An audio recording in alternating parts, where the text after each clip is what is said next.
this is kind of what I always wanted to do, which is a live show with calls. And so let's see now. Are we going to get calls coming in? Yeah, hopefully. Hopefully, I'm going to give out the number. You know, that's the whole idea. To as the late Jerry Williams used to say, the callers are the lifeblood of the program. All right, here we go. And we are live here at all of our subscribing channels, YouTube being sort of the flagship, if you will.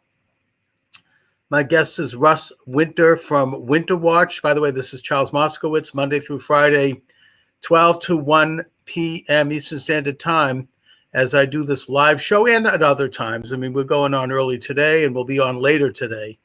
Being the internet, I could do it anytime.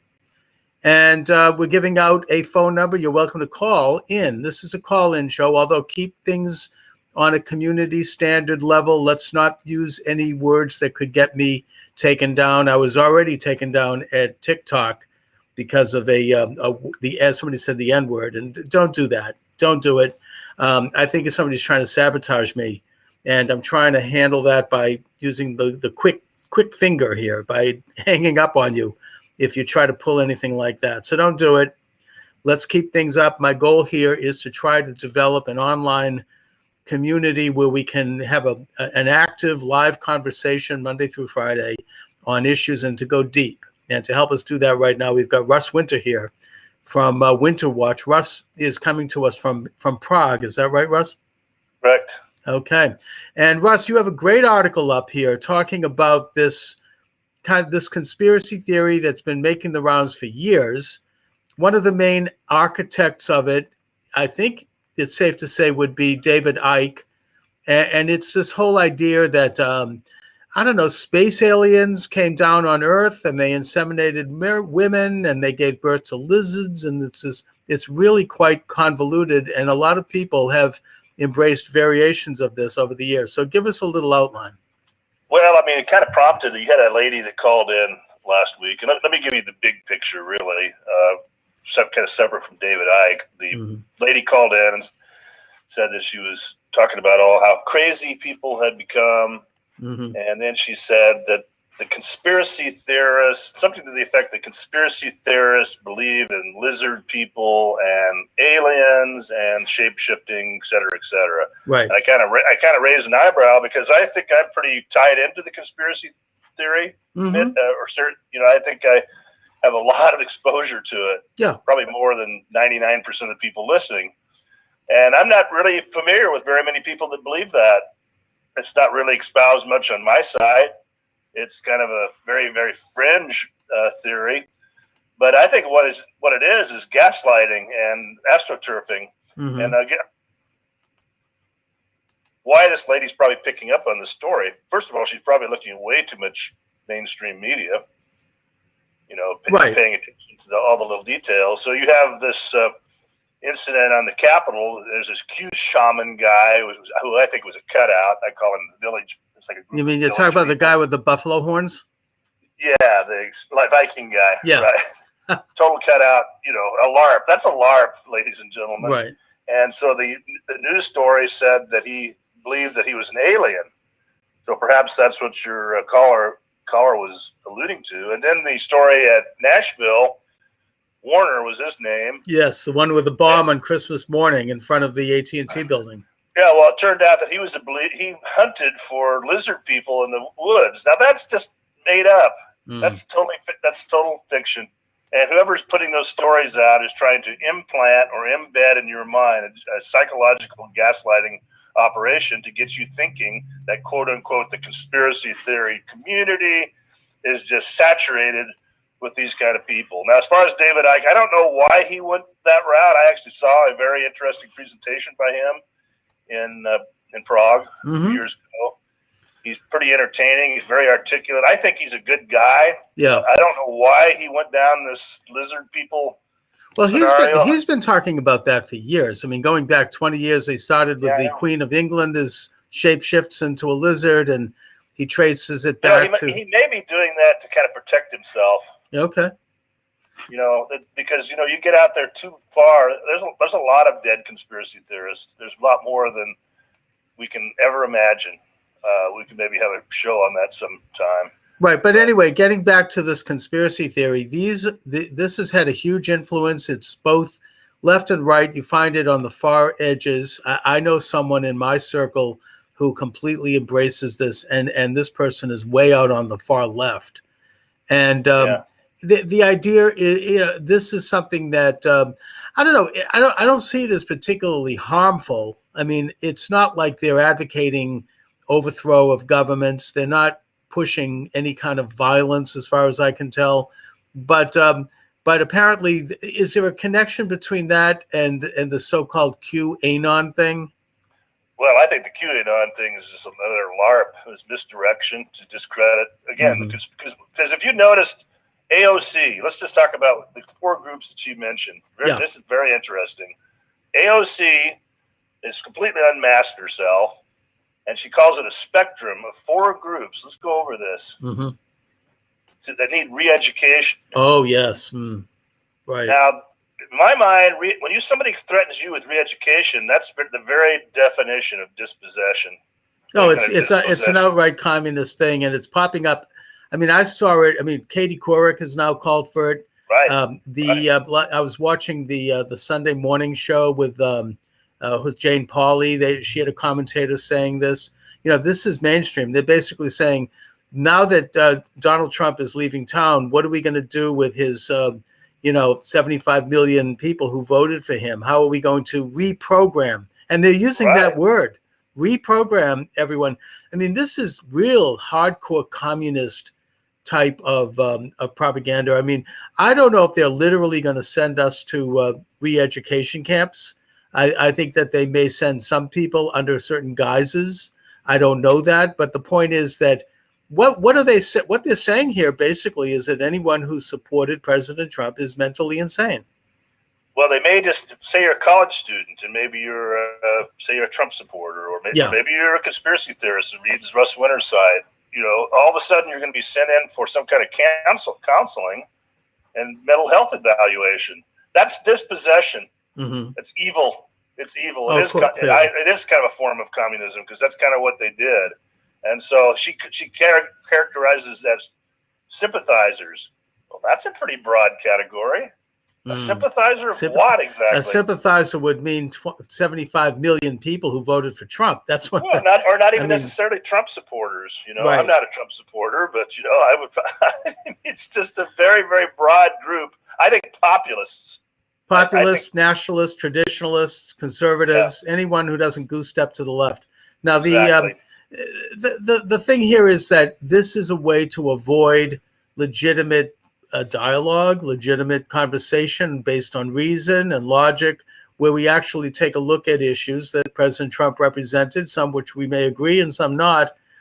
But instead, the whole thing is painted with a broad brush. I mean, Hillary Clinton said it when she mentioned deplorables.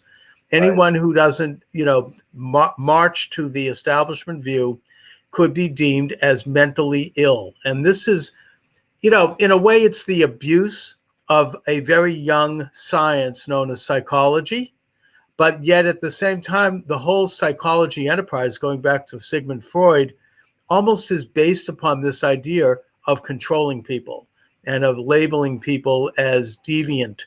I mean, in fact, the word deviant is used in sociology. It's not derogatory. It just says that you are not with it in terms of the given establishment view, that they decide what is real. They decide what you understand and how you understand it. And if you don't follow that, then you're seen as a deviant and as therefore somehow mentally deficient, and you need to be reprogrammed. Well, I mean, and then really ratcheting it up. I mean, it shows contempt and malicious power display, and it's clearly very scary. And to hear Katie Couric use it, and it's big. It's not just AOC. It seems to be. Oh no, it's mainstream now. Yeah, it's if they're mainstreaming into this leftist philosophy. So then you got conspiracy theorists. I guess they're worried about us conspiracy theorists. I don't know. Well, I mean, as if there's no conspiracy. Maybe I should take it to heart that we're over the target, that they have to deal with us.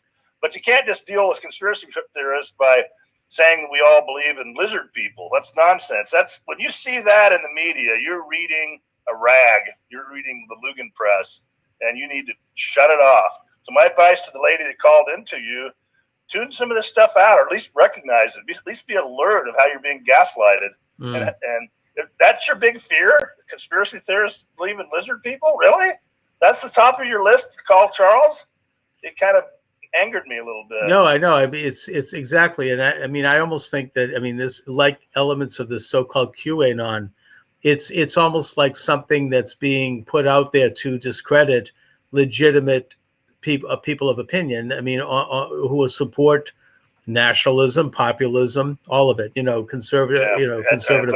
You're right over the target. I totally agree. So they've got the conspiracy theorists, and they throw in. Then she just happens to throw in kind of these anti-white slurs because she doesn't like white people apparently, and none of these people seem to like white people. And I have come around to the point of view, kind of reluctantly, but over the last 3 years, as I've seen this ratcheted up, that they want to dispossess white people, particularly middle-class white people, populists, nationalists, the group that you talked about. It's a very nasty racial component to this.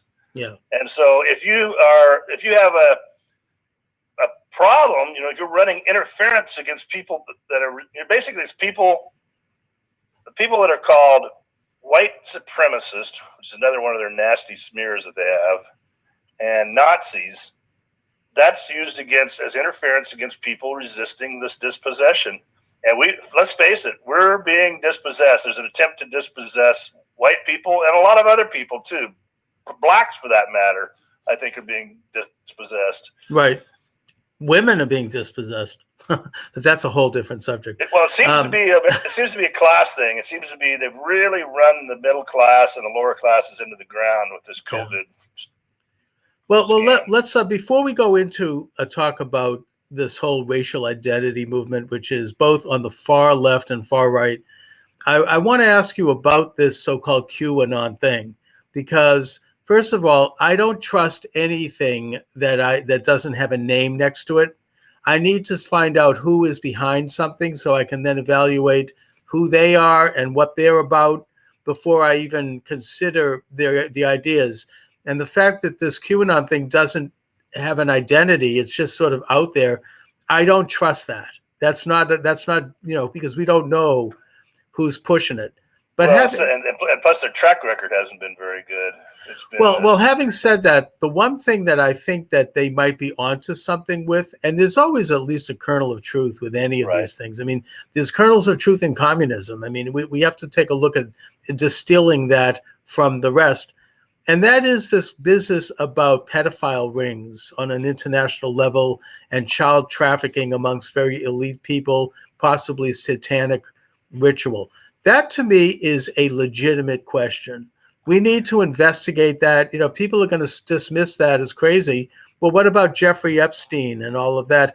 That should be investigated. I mean, and then we'll find out whether it's crazy. I mean, the responsibility of our free press and of our journalists isn't to mock. Yeah, I mean, criticize. that's absolutely right. It's the whole compromise system. But here's what they do: they get over the target. They put these kernels out there, like you say, they're truth, and then they crash and burn. Right. So when they crash and burn, then everything, it's called the fallacy of origins. That's the genetic fallacy. So genetic fallacy holds that it's a common technique of fallacious arguments that so and so was this guy.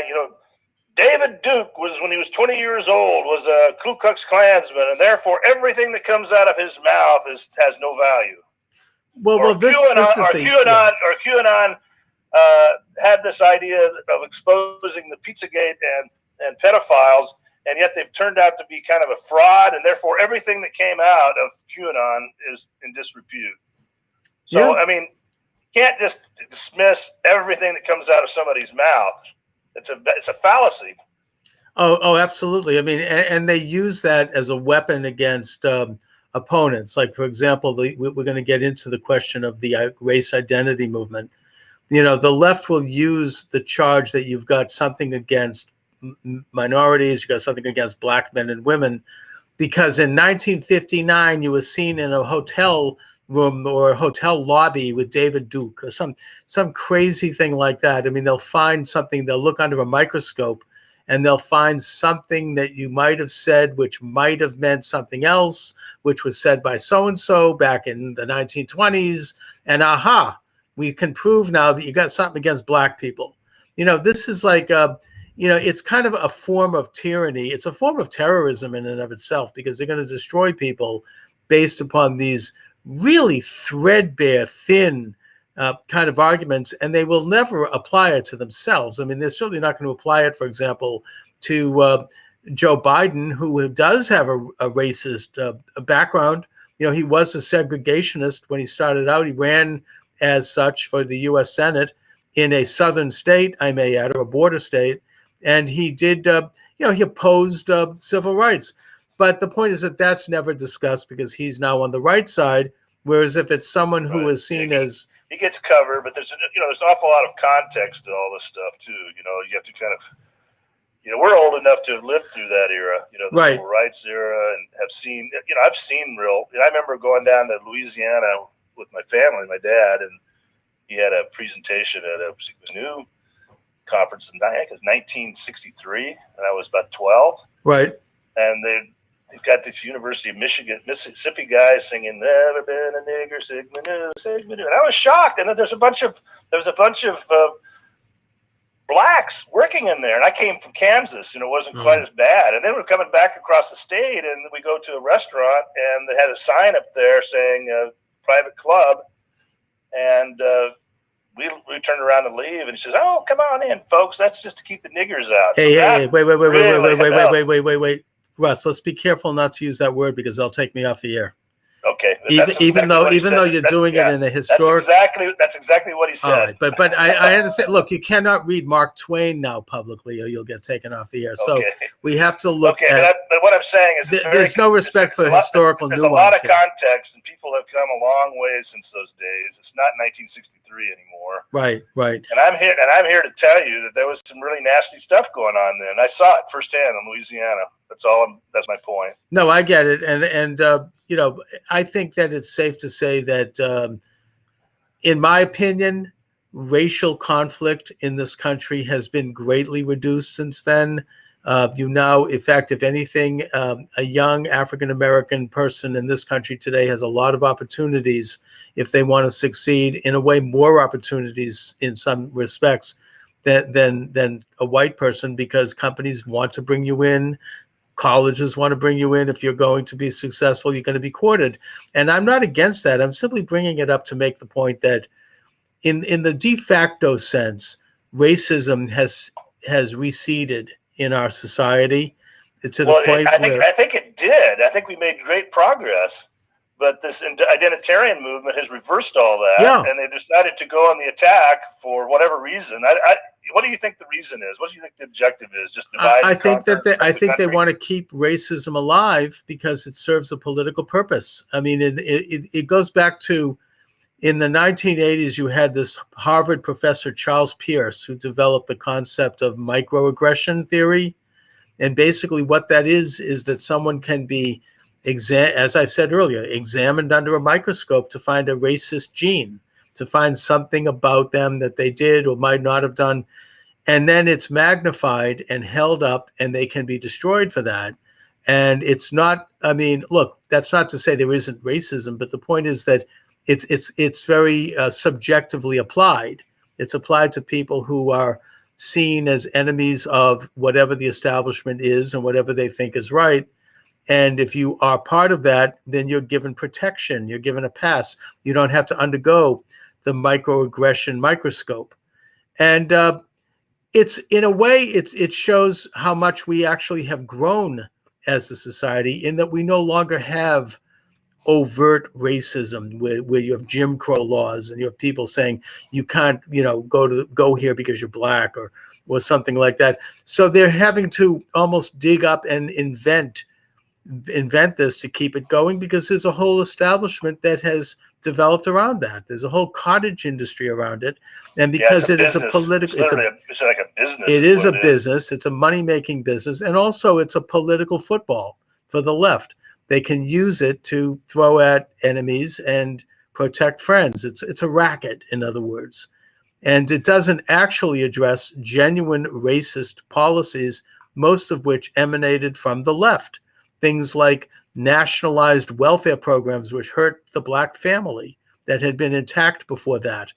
An attack on the black church, an attack on black entrepreneurialism, an attack on black education with their rotten behaviorist inner city schools that are basically political soapboxes, rather than teaching young people how to read and how to think and how to develop cognitive skills. So, the real racist policies, I think, emanate from the same group, this leftist establishment, that is then attacking anyone that doesn't agree with them based upon trivialities and superficial things. Somebody makes a little insulting remark. These things are trivial compared to the real racist policies that almost have become institutionalized. I'm convinced there's a dispossession thing going. And 3 years ago, I wouldn't have said that. 5 years ago, even 5 years ago, I kind of thought race relations weren't that bad. That was kind of, after all, a country elected Barack Obama president. That's not really a sign of a super racist country. Not at all. I think that African Americans and minorities are at all strata of our society. It's not that progress shouldn't still be made, but we could take a look at modalities that would actually help minorities. And I think President Trump actually was doing that and in the process of doing that. And that's one of the reasons why they despise Trump. He actually was showing the lie to leftist policies by doing things like calling for school choice, allowing you to get a tax credit to help some poor inner city kid get to a charter school or a private school who was able to do that. Or things like, enterprise zones in inner cities to help people get into business and to help people and police force that can get rid of drug gangs and murderers and people who are committing violence in those neighborhoods so that everyone else can get on with their lives. Have you seen some of the murder rates in some of these cities? Oh, especially since last summer. It's gone way up. Yeah. Chicago had... Yeah, it's got some of these cities are up 50, 70%, the large cities around the country. They're just being murdered. And most of those people being murdered are blacks. That's right. Right after the George Floyd incident, you had a weekend in Chicago that was unlike anything that they'd had in the century, in like 50, 60, 70 years. Same thing in St. Louis. And, this was all ignored and covered up. You had almost 100 people shot, including 3 children, on the weekend after the George Floyd protest. That's dispossession of black people, too. Yeah. That's right, and yet it works both ways, black people and white people, and white people shouldn't put up with it. It should not be deterred by being called a white supremacist. I'm way past that. Well, the thing is that President Trump was not allowed last summer to quell what could, I think, accurately be called an insurrection as a response to the George Floyd event. It triggered all of these radical, groups like Antifa and aspects of BLM and other leftist groups to start to commit violent revolutionary acts, including the takeover of neighborhoods in Seattle and Portland, Oregon. And President Trump was not really allowed to call out the National Guard like it's being called out right now, by the way, with in spades. But, and when he did briefly try to do this in Portland, and did send people in to protect the Mark Hatfield Federal Courthouse from being looted. He was, and tried to arrest some people using plainclothes police. It was the vilification coming out of the liberal establishment media was so intense that I think he had to back down. And that's why we've had this problem at the U.S. Capitol building. If it had been addressed last summer, this wouldn't have happened.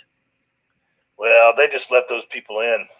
I don't know. I think they did know. I think initially, ultimately, I think that the people who actually got in there was a combination of, and I was talking about this on my show a week in advance, and a lot of other people were, that Antifa people and BLM people were going to be disguising themselves as Trump supporters with Trump hats and, Trump garb, and they were going to cause violence. I didn't know it was going to be at the U.S. Capitol building, but the point is, I think it was those people plus Trump supporters, let's be fully honest here.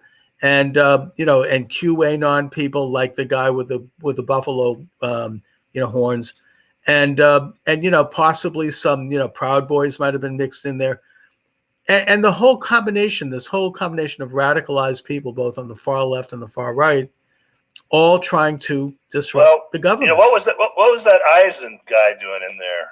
Why was he? Who was he? Oh, that's the son of the judge. No, the Obama guy. Look, there were I mean, I think that as we researched, what was he even doing there? He was basically over there. When the Babbitt got shot, he's over there in a black suit on the scene, lifting her up, doing something with her. He's one of Obama's guys that they put in to do this transition project.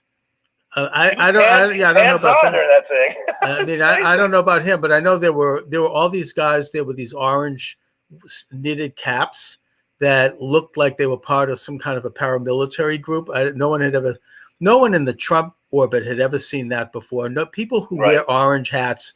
In the Trump world, those are people who are going hunting. I mean, they're not people who are involved in protests. And you saw them marching down the street in front of the U.S. Capitol building, chanting something like "Take back our streets, take back." That's like a communistic thing. That's not the kind that didn't look like a Trump thing. And look, to my way of thinking, there were some Trump supporters who kind of followed everyone in peacefully. Even the guy with the buffalo horns, he wasn't violent. He just walked in. It wasn't like he didn't walk in. He was escorted in. Yeah, that's probably more like it. I have the photo, and it says, "Come on in, boys. Let me show you the way." I know, and they showed them in the Senate, and the policeman is there. Come on, guys. This is very important area, but they weren't doing much to stop it. So I think we could probably just generally dispense of it as saying it was some kind of a psyop, mixed of agent provocateurs. Yes, it does have that look to it. And the other thing I'd point to is that this happened during a joint session of Congress with most, if not all, members of both the Senate and the House in the chamber, along with the Vice President of the United States. You had the whole government practically sitting there in the Capitol. And what they were there for was to count the electoral votes and confirm the next president. And we had in place a means by which finally we could hear the evidence of voter fraud. Right. And that was going to be done by 7 states, including New Mexico. Apparently, they cut it all off. Well, that's the point. I mean, New Mexico, which voted for Biden, even so, you had a delegation there that felt there was sufficient evidence. I mean, given the importance of all that, they couldn't provide better security for that kind of an operation? Well, not only better security, but the point is that according to the Constitution, once the states are named off in alphabetical order, if one senator and one House member stands up and challenges the result of that delegation, and if there's an alternative delegation that's elected by the other party, they have an opportunity in up to 2 hours to make a presentation with regard to why they are contesting the election, and they get to present their fraud. Now, I was expecting, and people in my circles were hoping, that this would be an opportunity to finally have the public airing one way or the other of this evidence. And the minute the Arizona, which was the first state called in alphabetical order, minute they stepped up, and I was watching it on TV, they began to present their evidence, and it was pretty stunning, and it was really amazing, and they were doing a great job.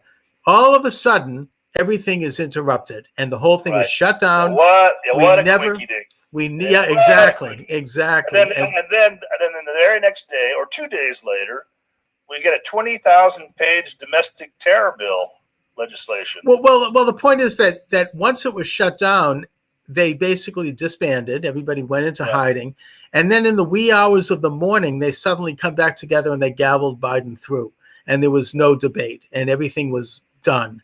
And to my way of thinking, now we're never going to really hear the evidence in a proper forum with regard to the voter fraud accusations, one way or the other. I mean, if they presented the evidence, it turned out there was not voter fraud, I would have accepted that.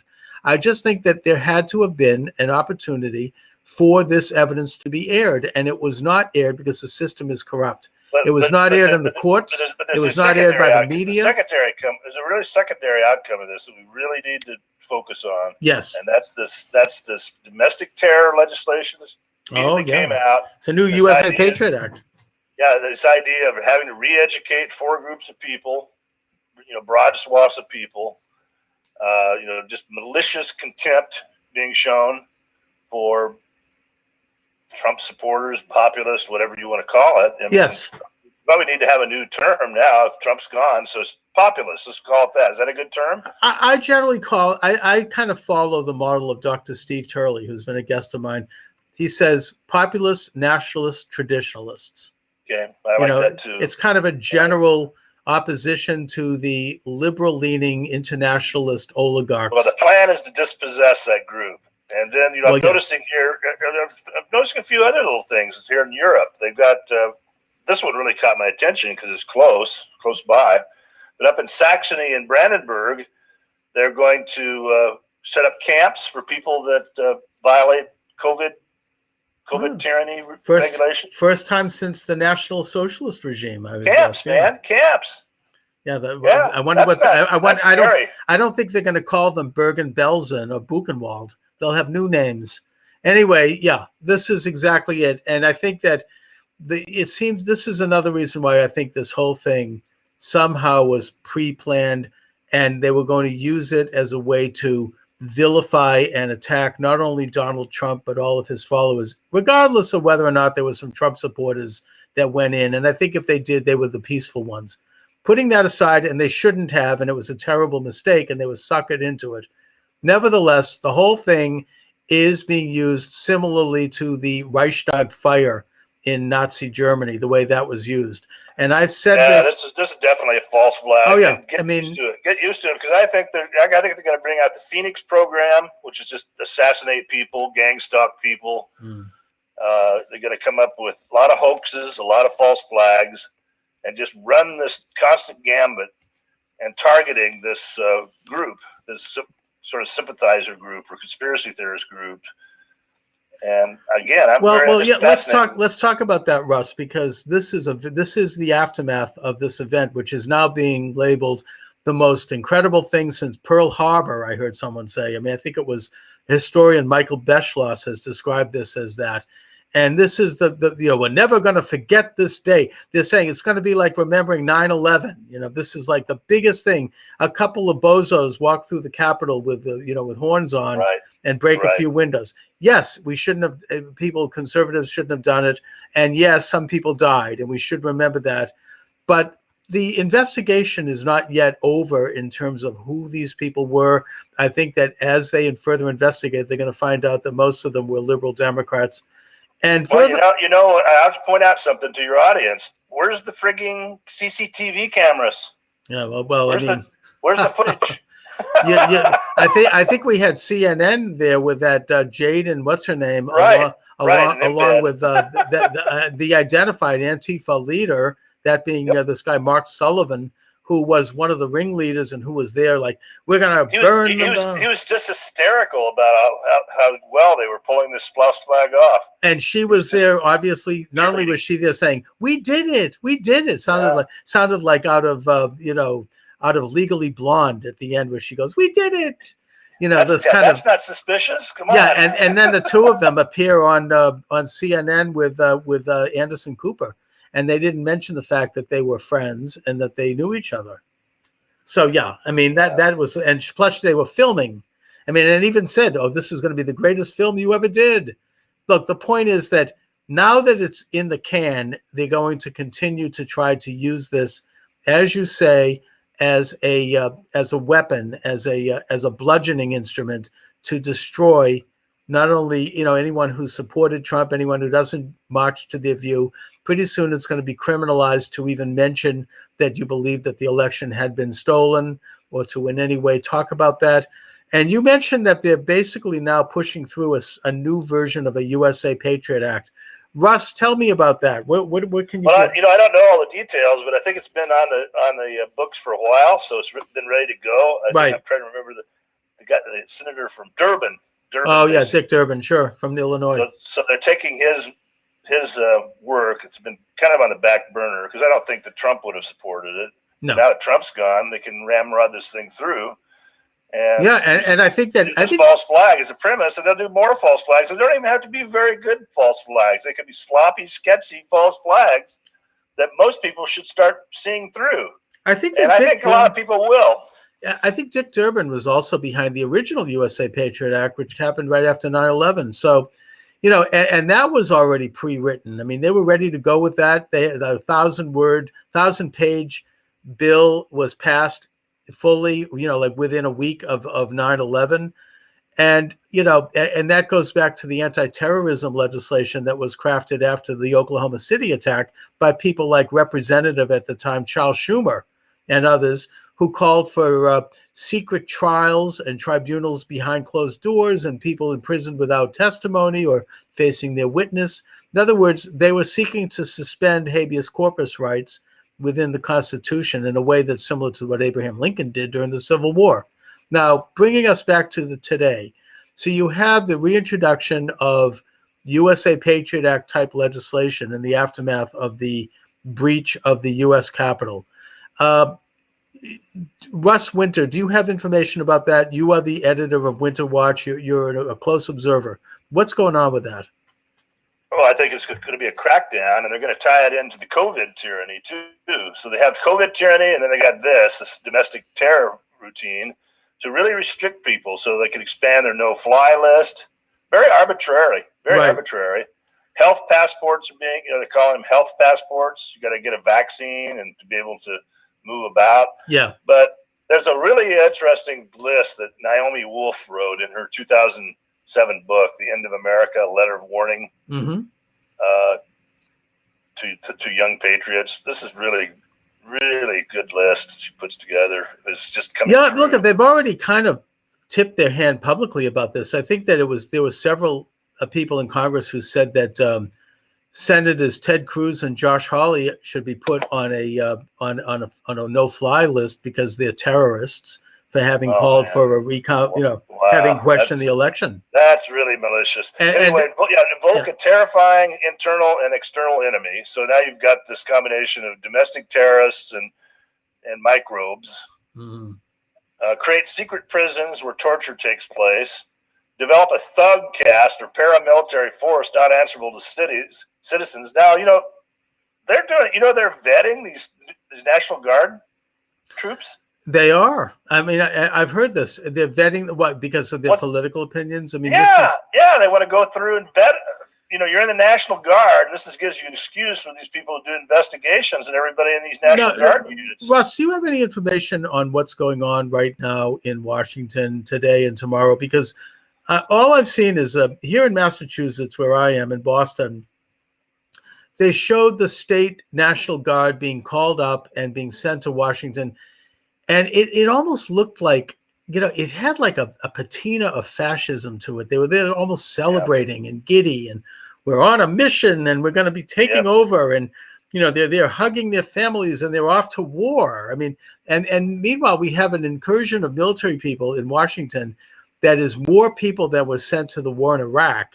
The city looks like it's an occupied zone. You've got barbed wire fences up everywhere, walls everywhere, It's, they're doing everything that they stopped, actually, Trump from doing during the real insurrection last summer.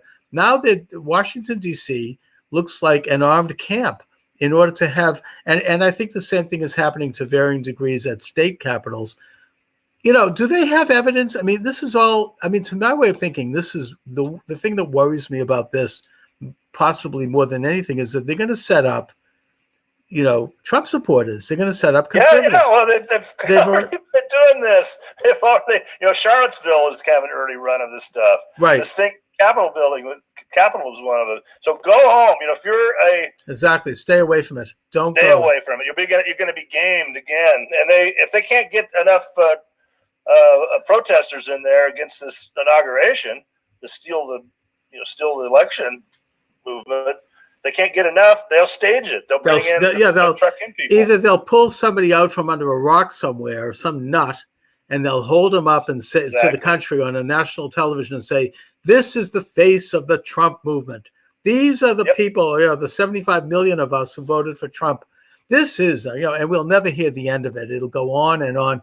Or, and you've already got your RV vehicle routines and your Yeah. car bombs and all that kind of stuff. That's already been ingrained into people like they called into your show because that's. oh yeah, I that's think- out there. And you've got, and as you say, Russ, it's going to be, if they can't get any real live specimens, they're going to basically put up a couple of, actors, in my opinion. Patsies I or mean, something, right? And I just But think anyway, it's let me just finish the Yeah, list. please. Naomi, because this is good. Yes. Set up an internal surveillance system, infiltrate and harass citizens groups, engage in arbitrary detention and release, target key individuals, just what you mentioned, Holly and Cruz. Right. What's left of this? Oh, they're remnant being of populace. completely demonized. Control the press, cast criticism as espionage and dissent as treason, and subvert the rule of law. So I think she nailed it. Those 10 points. That's what's happening. It's a real move toward fascism, and I think that combined with the fact that I think most Americans in their heart of hearts know and believe that the election was in fact stolen. All of this stuff adds up to a question of whether or not we're moving into a national socialist time. And maybe I'm a bit more sensitive about this because I happen to be a Jew, and I happen to have family members who were killed and murdered in the Holocaust. Well, I happen to be a conspiracy theorist, so Jesus All Christ, I don't like these labels. No, but I really mean, the don't. point is, I grew up hearing talk Right. with my old uncles and aunts sitting around the kitchen table, talking about family members who'd been murdered in the Holocaust, and I was fascinated by how that could have happened in a place like Germany, which is a great civilized center, and what were they thinking and what were they doing and how did this all take place? And it's led me on really a major piece of research that's gone on my whole life. And I mean, I started out by reading. I remember myself and my brother, we were only I think we were 12 years old. We read The Rise and the Fall of the Third Reich by William Schreier, which I still think is the classic book on the Nazism and that. Well, the reason I think it got so bad, and it could get bad in our instance today, Yeah. is they bring in the element of war, and then you bring in the element of war, and then you could get all kinds of abuses and really sweep up a lot of people, so-called enemies. That's the real concern. Well, that's the point. I mean, the Nazi movement, and one of my conclusions, and I've actually written several books that deal with this subject either directly or indirectly, is that it was a utopian socialist movement. It was national socialism versus international socialism. But either way, it was this unnatural movement that in modern times goes back to the French Revolution, where the government is seen as an active agent to change human nature. It's a rejection of the Judeo-Christian belief in God. It's a rejection of Western values, Greco-Roman values, which led to private ownership and property and limited government. It's a move toward this kind of earthly utopia where they're going to create this new kind of man. It's very Darwinian, and one of my books deals with that and how Darwin spawned a lot of these movements. And what we're looking at now is a movement that, due to its zeal and its intellectual and philosophical sense of highness and rightness, can justify just about everything in the name of advancing civilization. That's how the Nazis felt it was moral to liquidate 6 million Jews. That's how the communists felt it was moral to liquidate 30 million of their own people because they were not politically correct. And they did it with a sense of rightness. They weren't trying to even, they didn't have a moral or conscience. They didn't have any qualms about it. They believed it was the right thing to do to move society forward. Now, people may think, oh, am I being too extreme by thinking this could happen in the United States? I think it could happen in the United States. And I think if you take a look at this past year, you can see extraordinary things happening in this country that would have been unthinkable. It's a setup. They're set up because they're trying to dispossess people. That's exactly what they're doing. Yeah. I mean, even the whole putting aside the question of the COVID-19 virus, which is a serious disease and we should protect ourselves. I do. I wear a mask when I go out. I don't want to catch this thing. I know people have had it and it's horrible. But the way it's been used politically by, people who are passing these arbitrary laws, and the way it was used to pass these laws regarding the election are very suspicious to me. Yeah, very suspicious. They sure are. The whole pretense is really off. And now you're talking about concentration camps in Germany. I mean, they're not going to let go of this thing. I wonder if they're ever going to, we're not going to see the end of it. I mean, they're not. Well, the great fear is a war, I really think. Because that really gives an excuse. But in fact, if you ever go to Munich sometime, I'll give you a place to go. We could maybe have a call on this topic. Sure. But it's a National Socialist Information Center or museum where they have a huge amount of documents on display about that era. Right. And what I thought was kind of interesting is that they had been street fighting in Munich between the left and the right groups for years. And when the Nazis came to power, they really didn't do much. They really didn't. They sent some people off to Dachau for a while, and then they had this big Christmas pardon in 1933. Mm-hmm. They started to move. They moved. It was like a regime change, so they were moving their people out and moving people that didn't like it out of positions. You understand? Right. Sure. And I'm kind of going through this, and then there's a section about the homosexuals, and they had what are called amoral laws, but they weren't really persecuting and rounding people up. They really weren't. But then it all kind of changed. And I remember my son saying to me, I was kind of going, what are they doing? They didn't really do much. 1935, 36. Here's all these individuals that survived the war. What is everybody talking about? Mm-hmm. And then we go to the section during the war. And my son, that's just horrible, Well, they basically cracked down. Yeah, I mean they consolidated power because it was an existential threat. That's what it was. So they used that as an excuse to just really crack down on all their enemies. That's what did it. The war. Well, I think that what did it was, what it started it was the Reichstag fire, which is something that, again, I draw analogies between that and the breach of the U.S. Capitol. That was used as an excuse by the Nazi regime to suspend the German Constitution. And they had the stage, right? That's right. They basically, whether it was a false flag or not, doesn't even matter. I think it probably was, but they said, it's a communist who's trying to overthrow the government. So they were able to suspend the Reichstag, and they had absolute rule. And this is what started. And then, of course, a year later, Hitler, after having a meeting with Mussolini and consolidating his alliance, Mussolini advised him to get rid of his political opponents by having them all murdered. And thus he launched what was called in Germany the Night of the Thousand Knives. And it went on for about a month or two, where he disbanded the Brown Shirts, the SA, by having Fritz Röhm murdered. And he got his, Schleicher was murdered, the former prime minister. Hitler even went after, apparently a high school teacher in Vienna who he wanted to take out. Anybody that he personally didn't like and anybody that was a threat to his regime. It's been speculated by some historians that it had something to do with the fact that Hitler had been a communist right up till the early 1920s, and that he needed to have all of that information expunged, that the reason he wasn't advanced in the army during World War I, he only made corporal, when in fact he actually had a pretty good record in the army, was because he was communist and his communist associations. And he wanted to have all of that information destroyed, so he had anybody killed who knew anything about that. But regardless of how it happened, you had a major purge take place in a very brutal way in Germany about a year after he came to power. And I'm not saying that that's going to happen here in that sense. Today it's a tech purge. It's a taking away your voice, taking away your platform and your ability to who would have thought that Twitter would have the nerve to actually deplatform the president of the United States and take out Parler, which was, by the way, Parler had nothing to do with anything. Nobody on that who was in the Capitol had a Parler account. So that's obviously a political thing.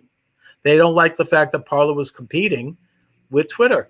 And look, let me just briefly, what is fascism? As opposed to communism, where you have outright ownership of all property, where the government itself becomes the corporation. In fascism, you have a government that forms an alliance with select businesses and corporations who then participate in a partnership in terms of governing at the expense of competition.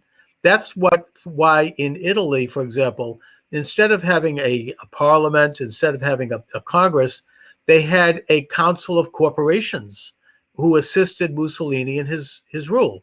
And that consisted of companies, private companies, that had monopolistic control over their areas and that directly participated in the government. That's what Nazi Germany was as well, with the Krupp company and with a bunch of others.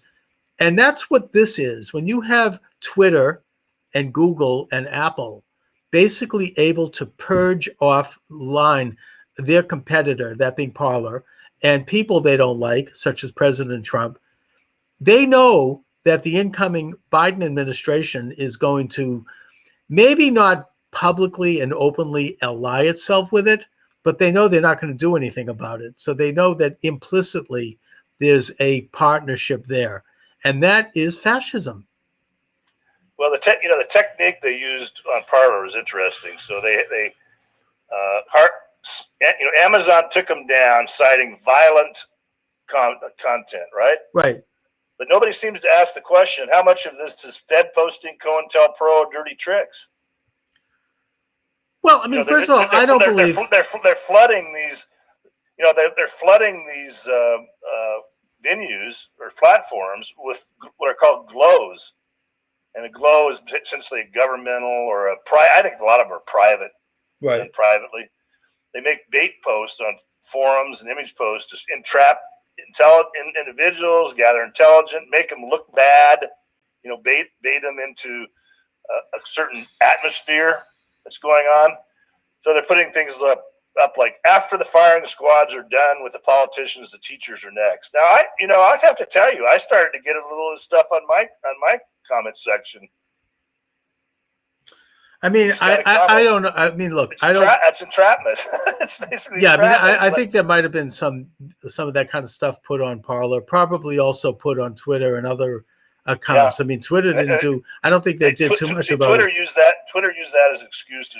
Well, that's just it. They didn't. I don't think they purged Antifa, and neither did Facebook or any of those people. And I don't think that. First of all, to go on Parler, I had a Parler account. You have to get a badge. You have to have some level of vetting. I mean, they're not letting Nazis. I mean, that's really not accurate. I don't think so. I don't think so. I think a lot of this stuff's fake. That's the point I want to make. They're called glows. Glows. Yeah. Glows. Okay.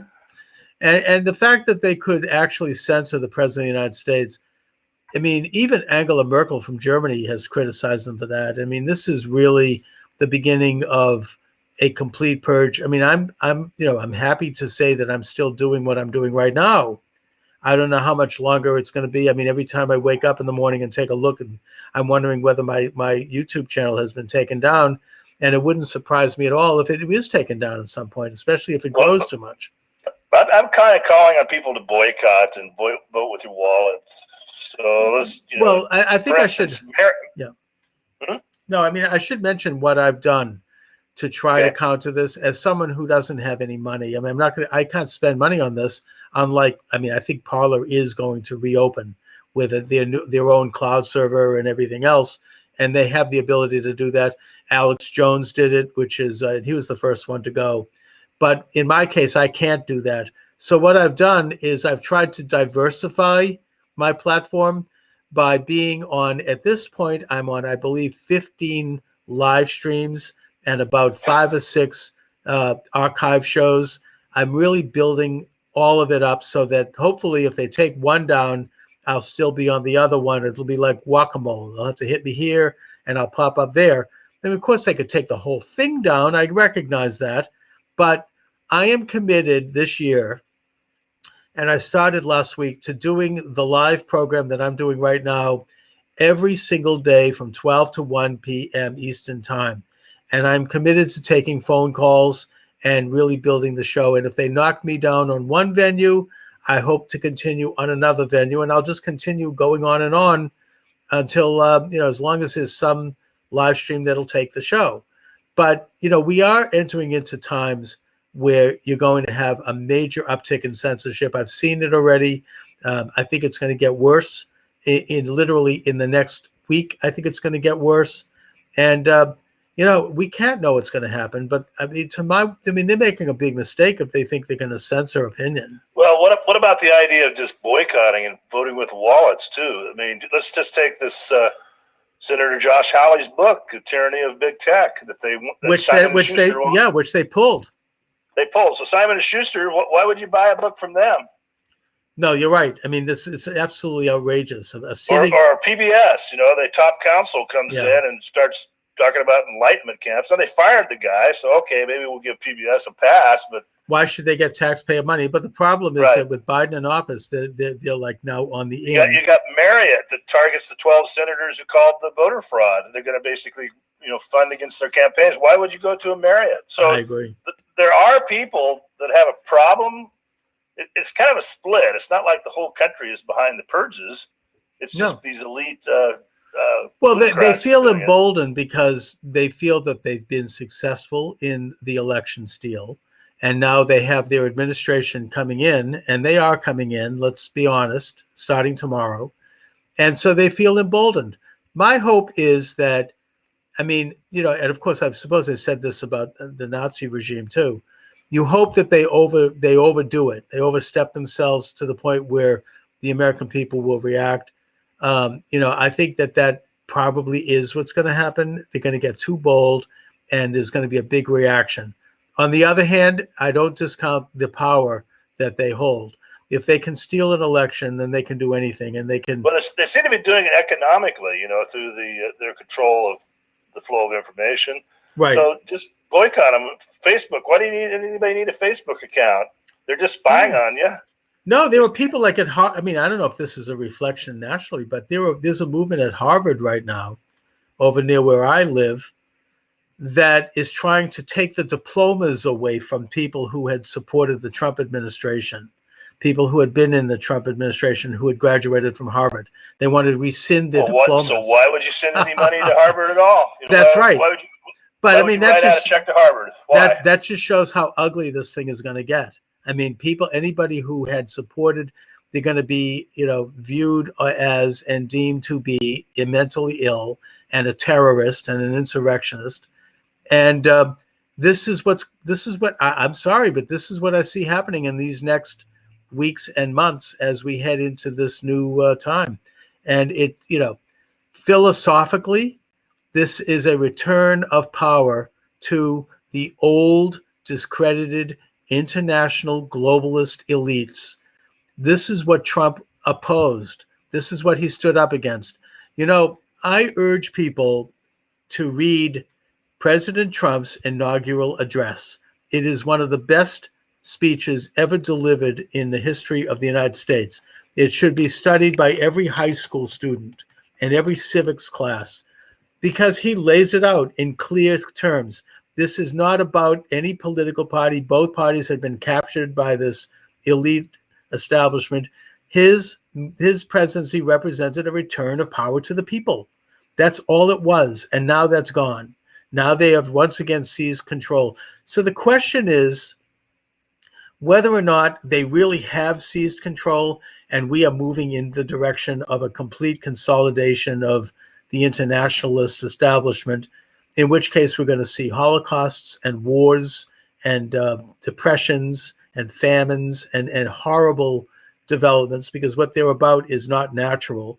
Or we are seeing the last gasp as more and more people, including 75 million Americans who voted for Trump, are becoming conscious of who we are and what we are about as citizens, as individuals. There should be a heck of a lot of clarity out there now. That's for sure. You should be. That's the question. That is the question before us. But my final advice is go home, stay off the streets. You're going to be gamed. Absolutely. Don't go. Stay home.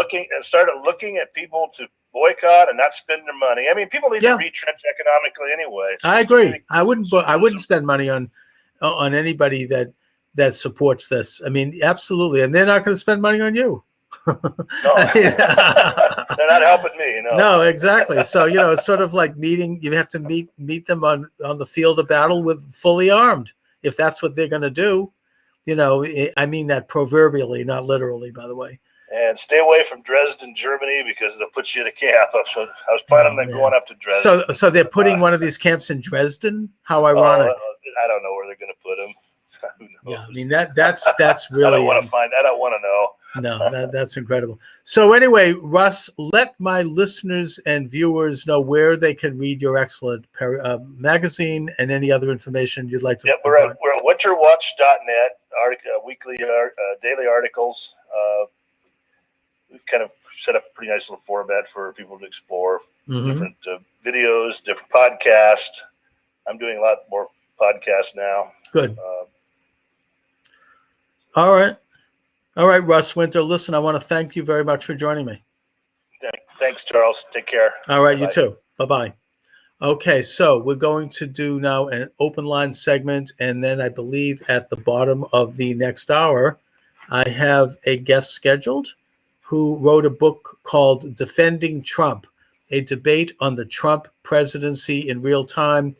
And this was he and his friend. He's a lawyer. His friend's a doctor. They had been lifelong friends since they were in fourth grade, and until the Trump presidency, in which case they started to really have a tough debate with each other. And he, this is all done by text, and he's recorded the text and put it into a book. And I think it's an interesting insight in terms of some of the controversies that have accompanied the great divide between people and some of the conversations on specific issues. That being Stephen Barry, who will be my guest. His co-author Mark Lieberman was the anti-Trumper, and the book is called Defending Trump: A Debate on the Trump Presidency in Real Time. By the way, he will be with us at the bottom of the next hour. If you're just joining us, you are welcome to join the conversation. I am now taking phone calls. This is open lines. You can join us by dialing 617-396-4958. That number again, 617-396-4958. Don't use obscenities on this program. Don't use any kind of racial slurs on this program. I'm not going to tolerate that. That'll not only because it'll mean that I'm going to be taken off the air, but because I personally do not have any space for anything like that. I mean, that's not my idea of reasonable discourse. I am doing an opinion program here. My goal, my purpose is to have an open dialogue with people from all walks of life and all positions and all opinions. And to do so, I'm committed to doing so every day at 12 noon to 1 p.m. Eastern Time. Being the internet, I can do it, at other times in the day. Like, for example, I just had Russ Winter on from Winter Watch, who emanates from Prague, and who, that's the time he could make it was at 11 a.m. So I turned things up and I cranked up the show at 11 a.m. And Russ and I had a great conversation. He's a great guest. I recommend his periodical, Winter Watch. And that's the amazing thing about this wonderful world of the internet. You can do it anytime you want. Just for the question of the programming, I am expanding the reach of the program. It's live on YouTube, on Facebook, and on a bunch of other venues. In fact, the numbers of venues are growing every day. I now am live on Podomatic, which then automatically downloads to iHeartRadio, iTunes, Stitcher, Google Play, and a bunch of other people. And I'm live on, I will be live on TikTok probably starting Friday or next Monday. I had the 7-day suspension from TikTok, which I suppose was my fault because someone used the N-word on the program, and the result is that TikTok took me down. So please don't do that. I'm hoping that was a mistake. The person that called seemed to me to be trying to sabotage the show. So, I put them on block on the Skype. I'm hoping that if they try to call again, I have a pretty good sense of their voice, so I'll hang up as soon as I can. Don't do it. Do you really want to have the show censored? Is that going to really serve anyone's purpose? So anyway, looks like we are crossing the meridian, as the late great Gene Burns used to say, and entering the second incarnation, Gene used to say, of the broadcast by entering the 12 o'clock hour. So if you're just joining me, welcome to the program. Thank you for joining me. Charles Moskowitz, Monday through Friday, 12 to 1 p.m. Eastern Standard Time. You're welcome to join the conversation, 617-396-4958. That number again, 617-396-4958. And what is on your mind this afternoon? I was just joined by Russ Winter from Winter Watch. We had a great talk about some of the conspiracy theories that had been embraced by some of the people who not only were involved in the Capitol breach last Wednesday, but also this guy who dropped a bomb outside of the AT&T building in Nashville on Christmas morning. He points out that these people believe in, he talks about the space aliens and shapeshifters and lizard people and a lot of this kind of weird stuff that is causing them to do weird things. And obviously this has to be completely and categorically rejected. It's not logical. It doesn't fit in any kind of narrative that anyone would want to embrace, and that it's bad news. It's not wholesome. We're all human beings. We all bleed the same blood. We all have limited capacity as images of God. And, if we're going to start pretending that some people are something else, it gets into, frankly, race theory and other very, very bad and very wrong types of ideologies. So we have, getting to the news of the day, tomorrow at 12 noon will be the inauguration of the new president and vice president, that being Joseph P. Biden Jr. and Kamala Harris. I recognize that. I recognize that this is the new administration. I hope and I pray that they are going to adhere to the U.S. Constitution.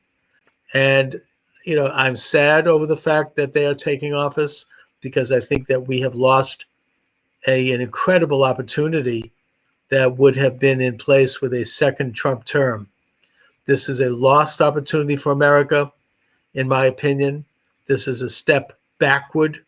This is a return to the old, at best mediocre, if not outright discredited ways of the internationalist, globalist, elitist establishment that is not particularly interested in promoting the interests of the nation state of America. Now, in a de facto sense, I could be wrong about that. And I say de facto because I think that perhaps, hopefully, the Biden administration is going to be responding to what we might call realpolitik, the democratic impulse to try to adhere to the will of the American people. And I think that they know, just like most others, that the election had been stolen and that Trump won an overwhelming victory. And therefore, they also know that they have to continue with Trump policies and not change anything too radically. Maybe a few cosmetic changes, but for the most part, they're going to have to stick with the program in order to succeed, in order to advance the midterm election agenda in Congress for the Democrats, and in order to be successful. And I understand that, and that's how our system works. That's how the system should work. And if they do that, then I will applaud that, even though, again, I think that their election was not legitimate and that it should be investigated. Nevertheless, Biden and Harris are going to be president and vice president if and when they are inaugurated, and I assume they will be tomorrow at 12 noon. And therefore, I want them to do well because I want my country to do well. And if they adhere to the good policies that were put in place by the Trump administration, even though I don't think they're going to advance anything new, they're not going to improve on them, but at least if they adhere to the bottom line of them, then that's something that I will, as an American citizen, applaud. And I think there is at least, and maybe I'm engaging in wishful thinking here, but I think that there is a very good possibility that they're going to, again, because they want to, number one, because they want to succeed, and because they know that that's the will of the American people, and they want to win the midterm election, or at least not get, creamed in the midterm election. And secondly, because they know in their heart of hearts that those policies work, that President Trump was right, that President Trump's policies did improve the economy. It did put America in a better position in the world. It did result in more peace in the world. It did all of the things that President Trump said it would do. So for that reason alone, because they want to be successful, I think that they will, or maybe again, I'm engaging in wishful thinking here, and we shall see. But I believe that they will continue with those policies. Now, having said that, there are major concerns for Trump supporters, people like me, the deplorables, if you will, that we're going to be purged and we're going to be denounced by elements that are coming into the Biden administration that are very exuberant, and that I honestly don't think that Biden is going to do much to prevent or to stop, because he also has to deal with the political calculations of their power. And that is a very big power. And that's going to mean not just purging from public life and from careers and from economic opportunities and from other areas of culture, anyone who supports the Trump positions publicly. But it may also mean, and I think there is evidence of this coming up now, that those of us who support the Trump principles, who believe in things like the fact that the election was stolen, who believe in America first, who believe in God, who believe in our country first, as I just said, that we are going to be deemed to be mentally deficient, if not mentally ill. And that this has always been bubbling under the surface. This has always been an aspect of the whole young science of psychology and psychiatry. It has always been used, has always been a part of it. And I'm not against psychiatric research or psychological research. I mean, that's the study of the human psyche. That's fine. But it has always been a weaponized and politicized endeavor, going all the way back to Sigmund Freud and even earlier, where it is used as a tool to understand how to control people and as a weapon against enemies of those who of the state, or against those who will not be controlled.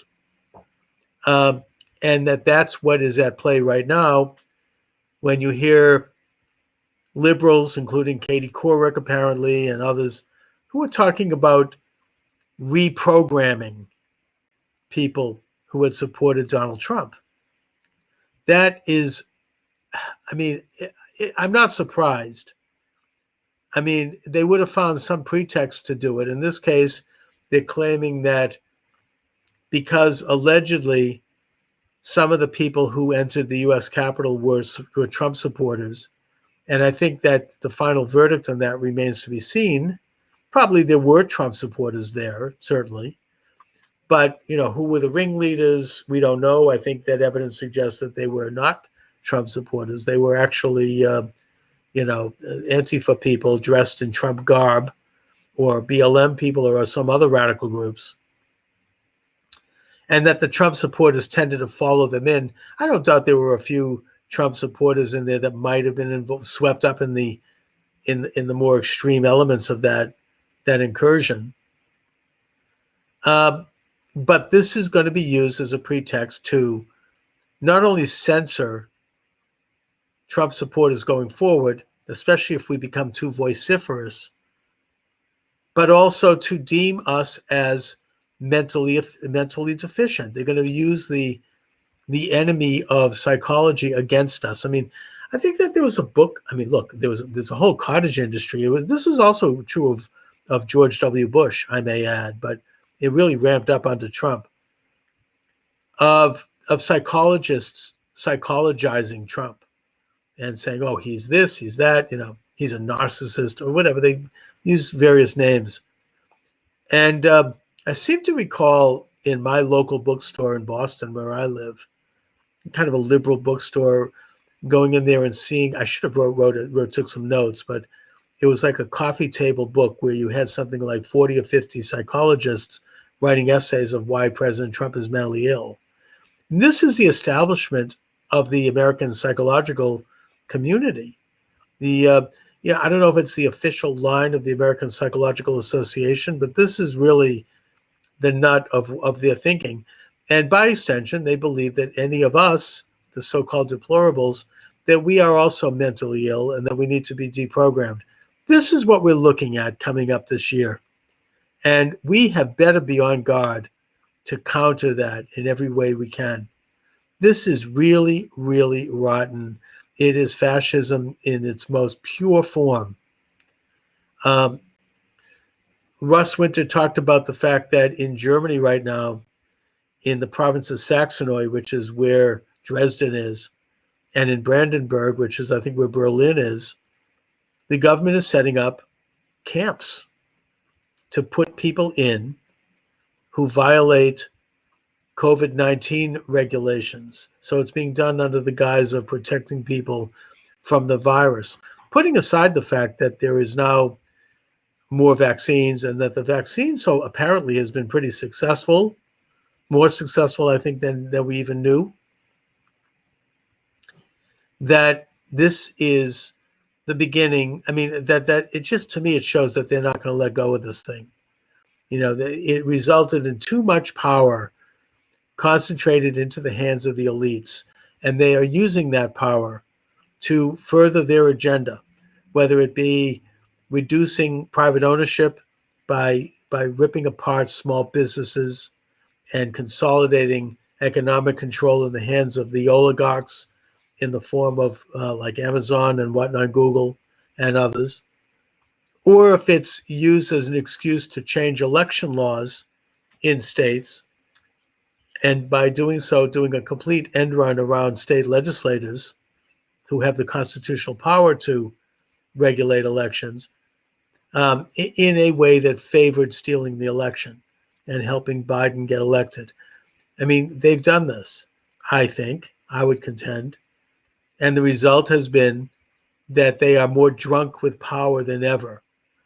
And I think that with the end of, and I'm not sure it ever will end, but at least with the receding of the threat of a virus, I can't imagine that accompanying their relinquishing these powers, because as Lord Acton so famously said, power corrupts and absolute power corrupts absolutely. And he went on to say that people who hold powers are evil.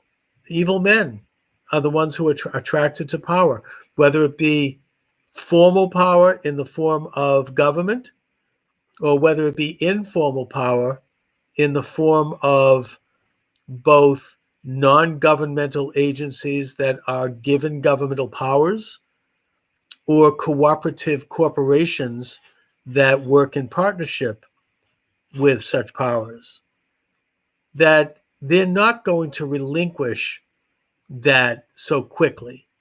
They're not going to give it up, even if the virus recedes in its severity and in its threats. And that they very well may find excuses, instances, whatnot, to further hold on to that power. And one of the things that's worrying me right now that I could see as a trigger point in a way that is similar to the less intense, but yet nevertheless quite virulent trigger point of the incursion into the U.S. Capitol building, something that the establishment is now building up to be the equivalent of Pearl Harbor or 9/11. I mean, I was watching one of the news shows yesterday, I think the Sunday Morning, which is kind of presents itself as an innocuous, softball type show. Nevertheless, outslips a few comments about comparing this event to 9/11. We're going to remember this, 30 years down the road as this pivotal event, with the implication being that this was, that Donald Trump was at fault. And even Congress went so far as to actually impeach President Trump, alleging that he had been involved in an insurrection. Really? I mean, that makes a lot of sense, doesn't it? So what was Trump's goal here? To send a couple of guys with buffalo horns into the Capitol to take over the Senate, and that would have meant that he could stay in power? Really? I mean, is that the theory? I mean, it's worse in a way as a conspiracy theory than was the claim that President Trump was spying for Russia, which was 3 years of investigations with the Mueller brown shirts, or that he had done something conspiratorial by slowing down aid to the Ukraine unless they continued their investigation into the Biden connection to Burisma Oil, which, by the way, has now even the establishment admits was true. And President Trump was absolutely in his right to expect that this was he was to be impeached for this. That conspiracy theory was bad. But what worries me right now today, on Tuesday, January 19th, 2021, is that tomorrow, which is the inauguration day, the city of Washington, D.C., is in a state of military alert that it has not been since the Civil War, that you have more military personnel right now stationed in Washington than you have had, than were sent to the war in Iraq, that you have state capitals who are doing something similar, not quite at that scale, and that all of this is to protect themselves from President Trump's supporters, right? And they're going to look for a supporter of President Trump to maybe look the wrong way, say the wrong thing, look out of place, maybe wearing a bullhorn or something, like looking like the guy with the buffalo horns, with a tattoo, or something. They're going to find someone, like under a rock. And they're going to have a public excoriation, like an auto da fe, which was going on during the Spanish Inquisition. They'll have a public, or like a John Brown, right, at Harper's Ferry. There's going to be like a public, not literal, but figurative execution of this person or this group. Okay, we have a caller. And hello, you're on the air. Thank you for joining me. Good afternoon, Charles. It's Paul. How are you? Hi, Paul. How you doing? Good to hear from Great, you. and you? Good. What's up? Thank you for taking my call. Yeah. I agree with everything you said in the last 5 minutes, especially. And I just wanted to add a point that, can you imagine, like when you were talking about the new COVID book, The Great Reset, with Klaus Schwab, with Jay Dyer? Right. Can you imagine the long preparation, the institutional preparation, that getting people to think that way, creating this fourth industrial revolution, that everything is going to be, the brick and mortar economy's gone, the internet economy's here, we're going to be renting everything. This is something that was long planned. I mean, oh yeah, clearly. Think about the papers that professors had to write and everything else for the institutions to be in line with this director of these multinational corporations, as Lenin called them, the blind, deaf, mute men, who have colonized and liquidated the planet Earth. And you're right, it's a large oligopoly that is going to control the planet like a one-world ant colony, your famous saying. Mm-hmm. And they need to print money to give it to people, and it's like an assembly line. It starts in the people's hands.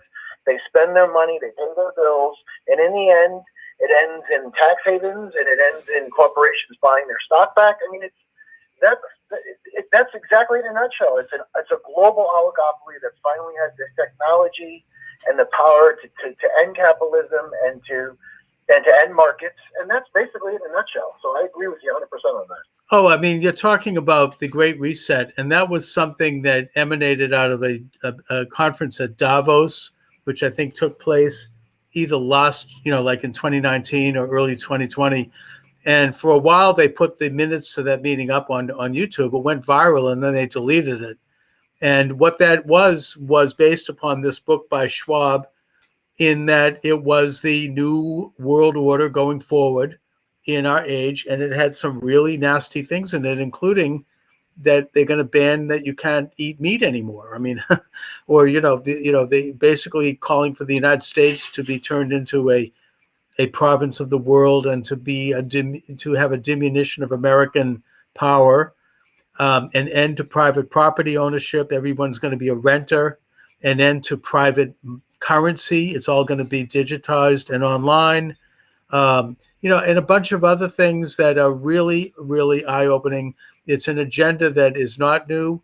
It goes back in modern times, I think, to Cecil Rhodes and his implementation of the roundtable societies at the turn of the last century. I would even say it goes back to the creation of the Illuminati in 1776. My source on that is James Billington, who is the author of Fire in the Minds of Men and who was the Librarian of Congress. So this isn't some conservative right-wing conspiracy theory. This is something that's been talked about very publicly by establishment figures.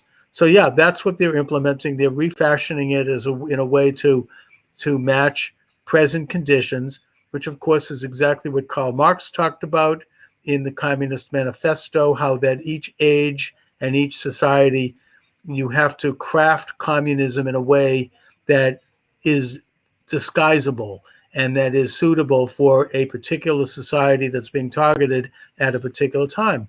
And that this whole agenda coming out of Davos is just another version of the same thing, except it's now being crafted in a time when we have these perpetual viruses that are causing us to live in a state of martial law, and we have racial divisions which are cooked up by people like George Soros and other movers who are stoking the flames of racial conflict.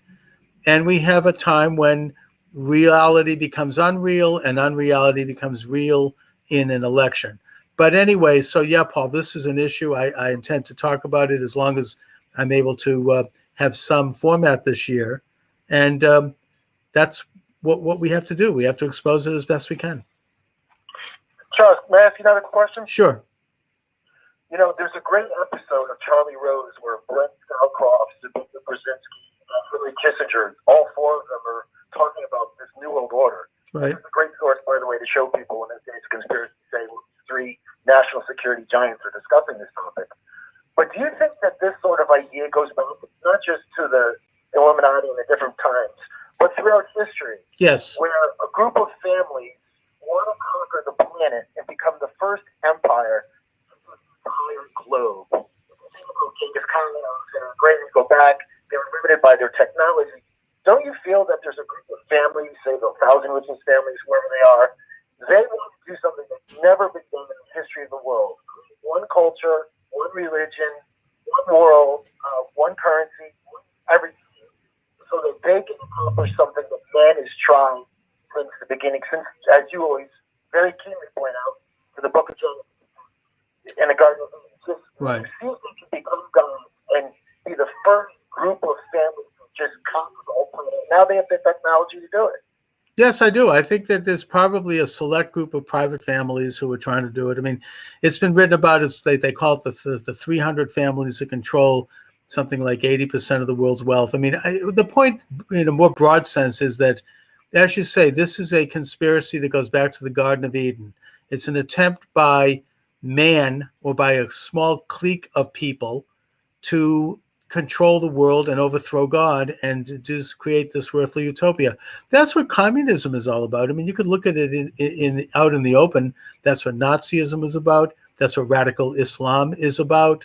I mean, we could talk about the internationalist movement of Cecil Rhodes, which is more corporatist control. It is all this part of this overall attempt to control the world and to subvert human nature and subvert the fact that we receive our sovereignty not from our fellow men, but from God. And yeah, I mean, this is just another manifestation of it. I don't know if it's 300 families. I mean, I don't really, we can't know that. It's very secret. But we do know that it's something that every generation from the time of Adam and Eve till today has to confront, has to identify. It's part of human nature. It's a dark side of human nature. It tends to embody people who are in power, and they are furthering their power using technology, as you say, which makes it even worse and more dangerous today than ever. And we have to just do our best to confront it and identify it. Anyway, Paul, thank you for joining me, Paul. I appreciate it. Thank you. And let's see, we have a guest coming up in about 5 minutes here, so I don't know if I have enough time for a phone call. Let me just do a little introing of my guest. That is Stephen Barry. He is the author of Defending Trump, a debate on the Trump presidency in real time. It's pretty interesting because he started out as not really much of a supporter of Trump, but as the presidency was unfolding, he became a staunch supporter of Trump. And his debates with his childhood friend, Mark Lieberman, who apparently they'd known each other since fourth grade. They had been lifelong friends, but apparently because of Lieberman was staunchly anti-Trump and very much part of the never Trump movement, if you will. I think that their debates basically tarnished their friendship, like it tarnished a lot of people's friendships and relationships. Certainly I could point to that in my own life. And that he recorded these debates in the form of, I guess, back and forth texts and published it in a book. And the book gets into all of the various issues that came up during the Trump campaign and during the Trump presidency, including all of the myths and the lies and the deceptions that were presented, like that Donald Trump has something against disabled people because he made the speech where he wiggled his hands over this reporter who had changed his mind conveniently. And unbeknownst to Trump at the time, this reporter happened to have some kind of a physical disability. Nobody knew this. This wasn't something that was public. But when the media found out, they used it as a way to try to claim that Donald Trump had something against people with disabilities, and a complete lie. And other of these hoaxes, as President Trump accurately called them, that were created by the media. And I think I would suggest that the most recent hoax, as he leaves office and as he returns to the private sector, is this business of the Capitol breach. All right, thank you. All right, and we're going to be briefly joined by Stephen Barry, who is the author of Defending Trump, a debate on the Trump presidency in real time. Stephen, thank you for joining me this afternoon. Thank you for having me. My pleasure. Let's maybe get your camera. Let's see if you get your camera functioning a bit there so we can see you. Is it on? Can you see me? It was briefly. Now it's not. So, Hold on, let me try one more time. Yep. The technology is amazing when it works. I'll tell you that. Yeah, hold on 1 second. How about No, now? not at all. Still not on. Let's see. Do you see the little light going off at the top of your computer?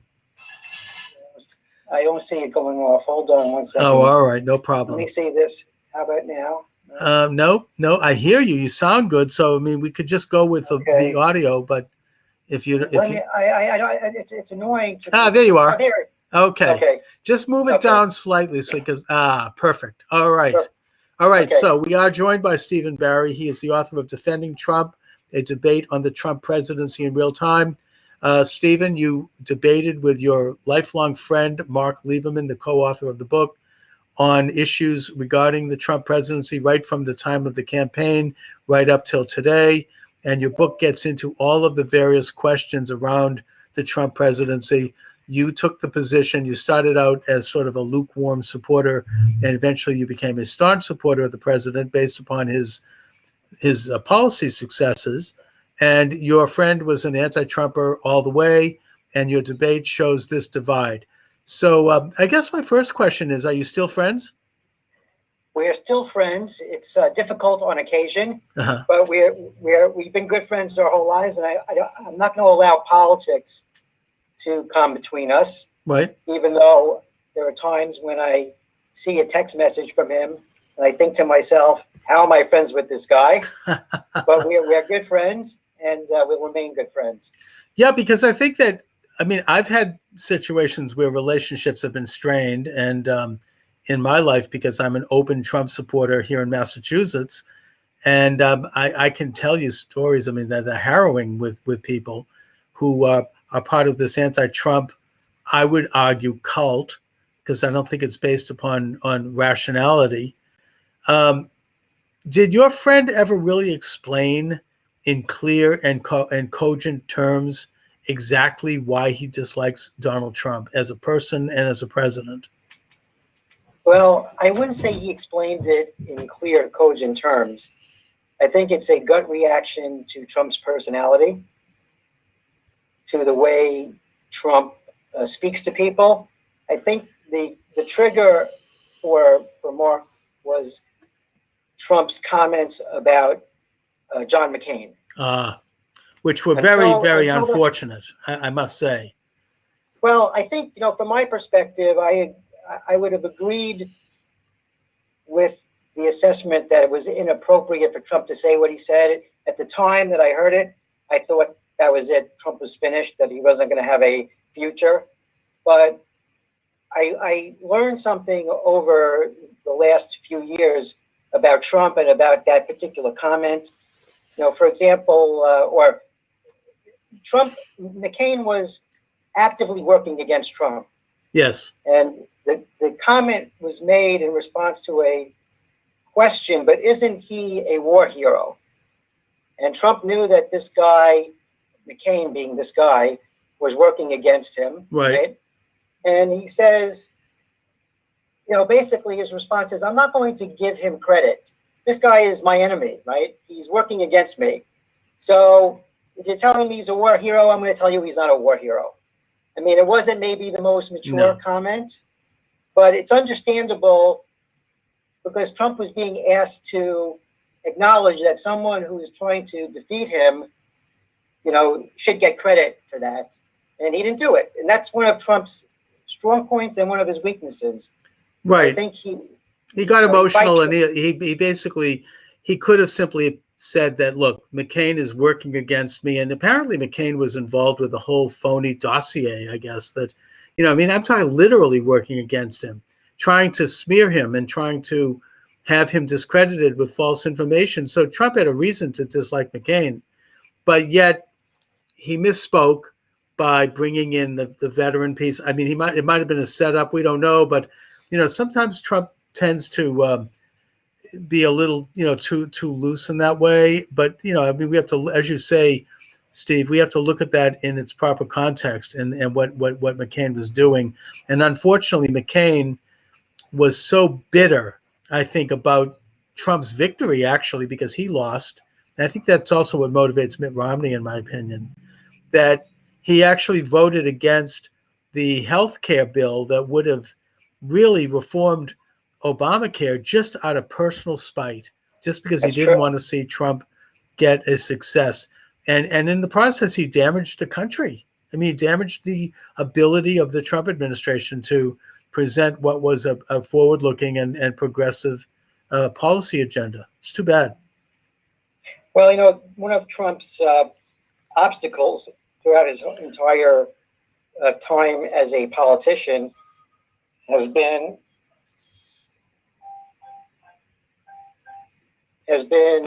that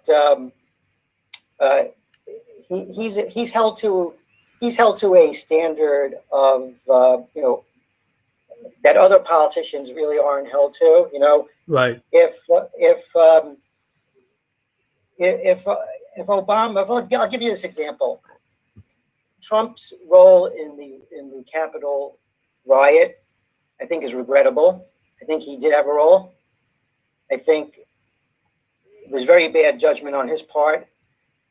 The bad judgment being, in my opinion, that he gave false hope to his supporters that there was something that could happen on January 6th that would result in the election going to him as opposed to going to Biden. Right. And that really was not going to happen. There was no chance that was going to happen.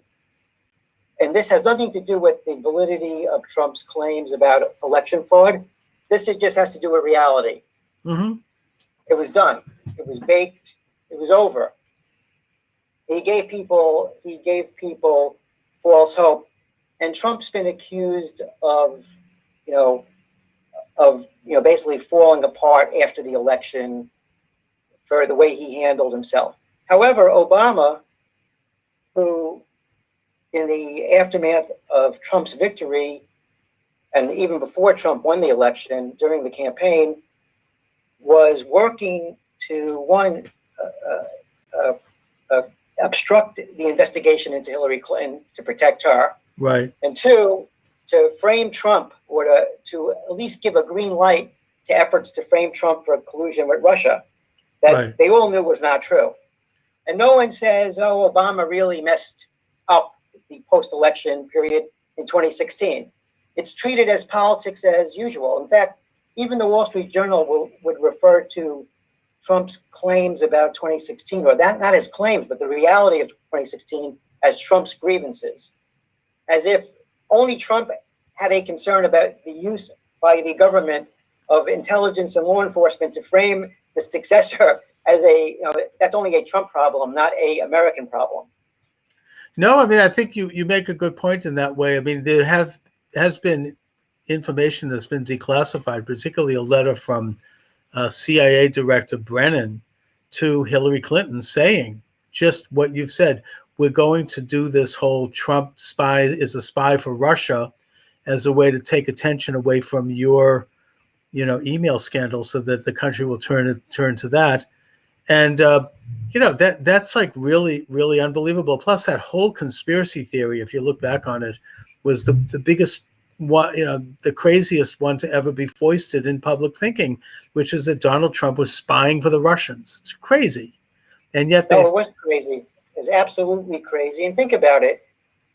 The story changed several times, but at one point, the story was in the New York Times that George Papadopoulos was the central figure.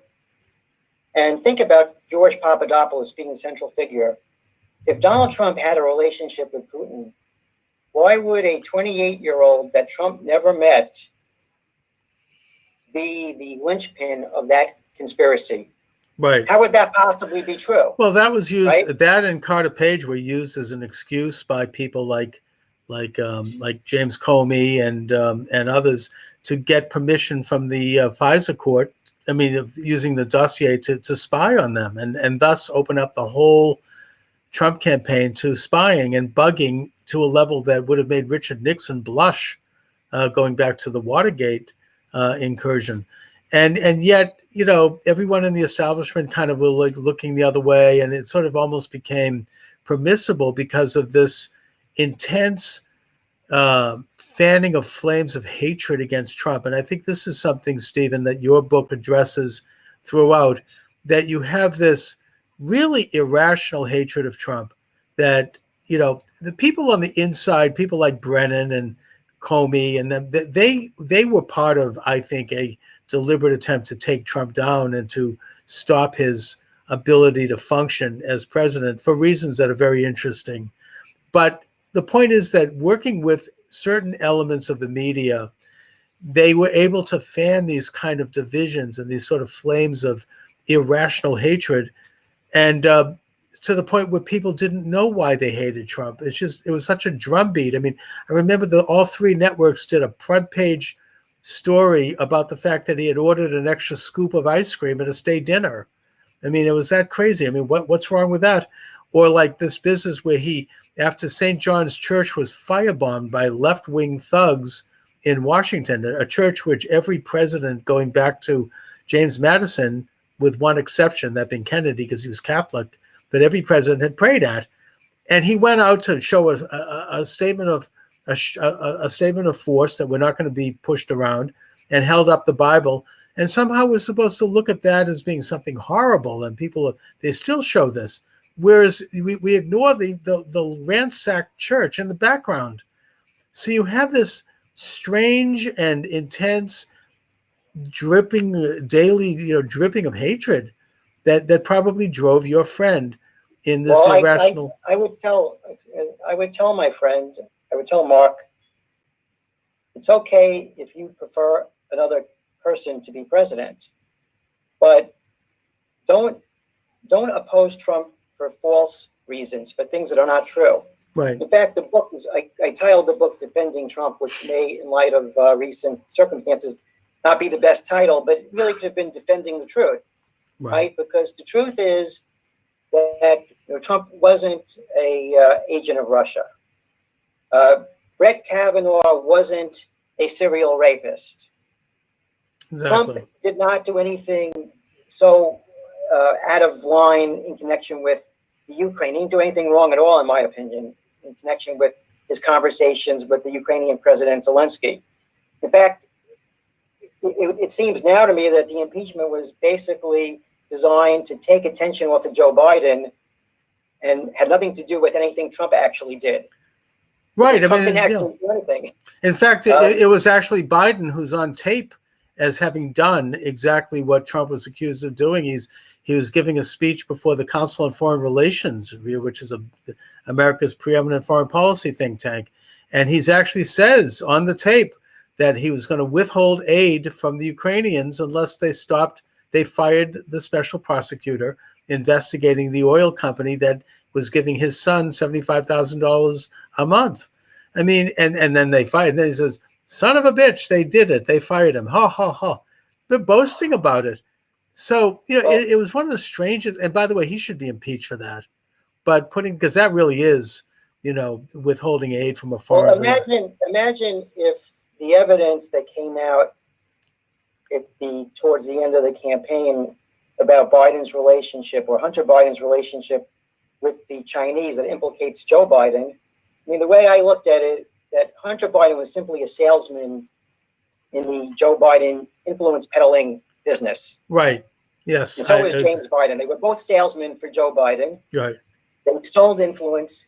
When you look at what the way Trump made money in his life, he made money on television. He made money building, doing real estate projects. He made money licensing his name.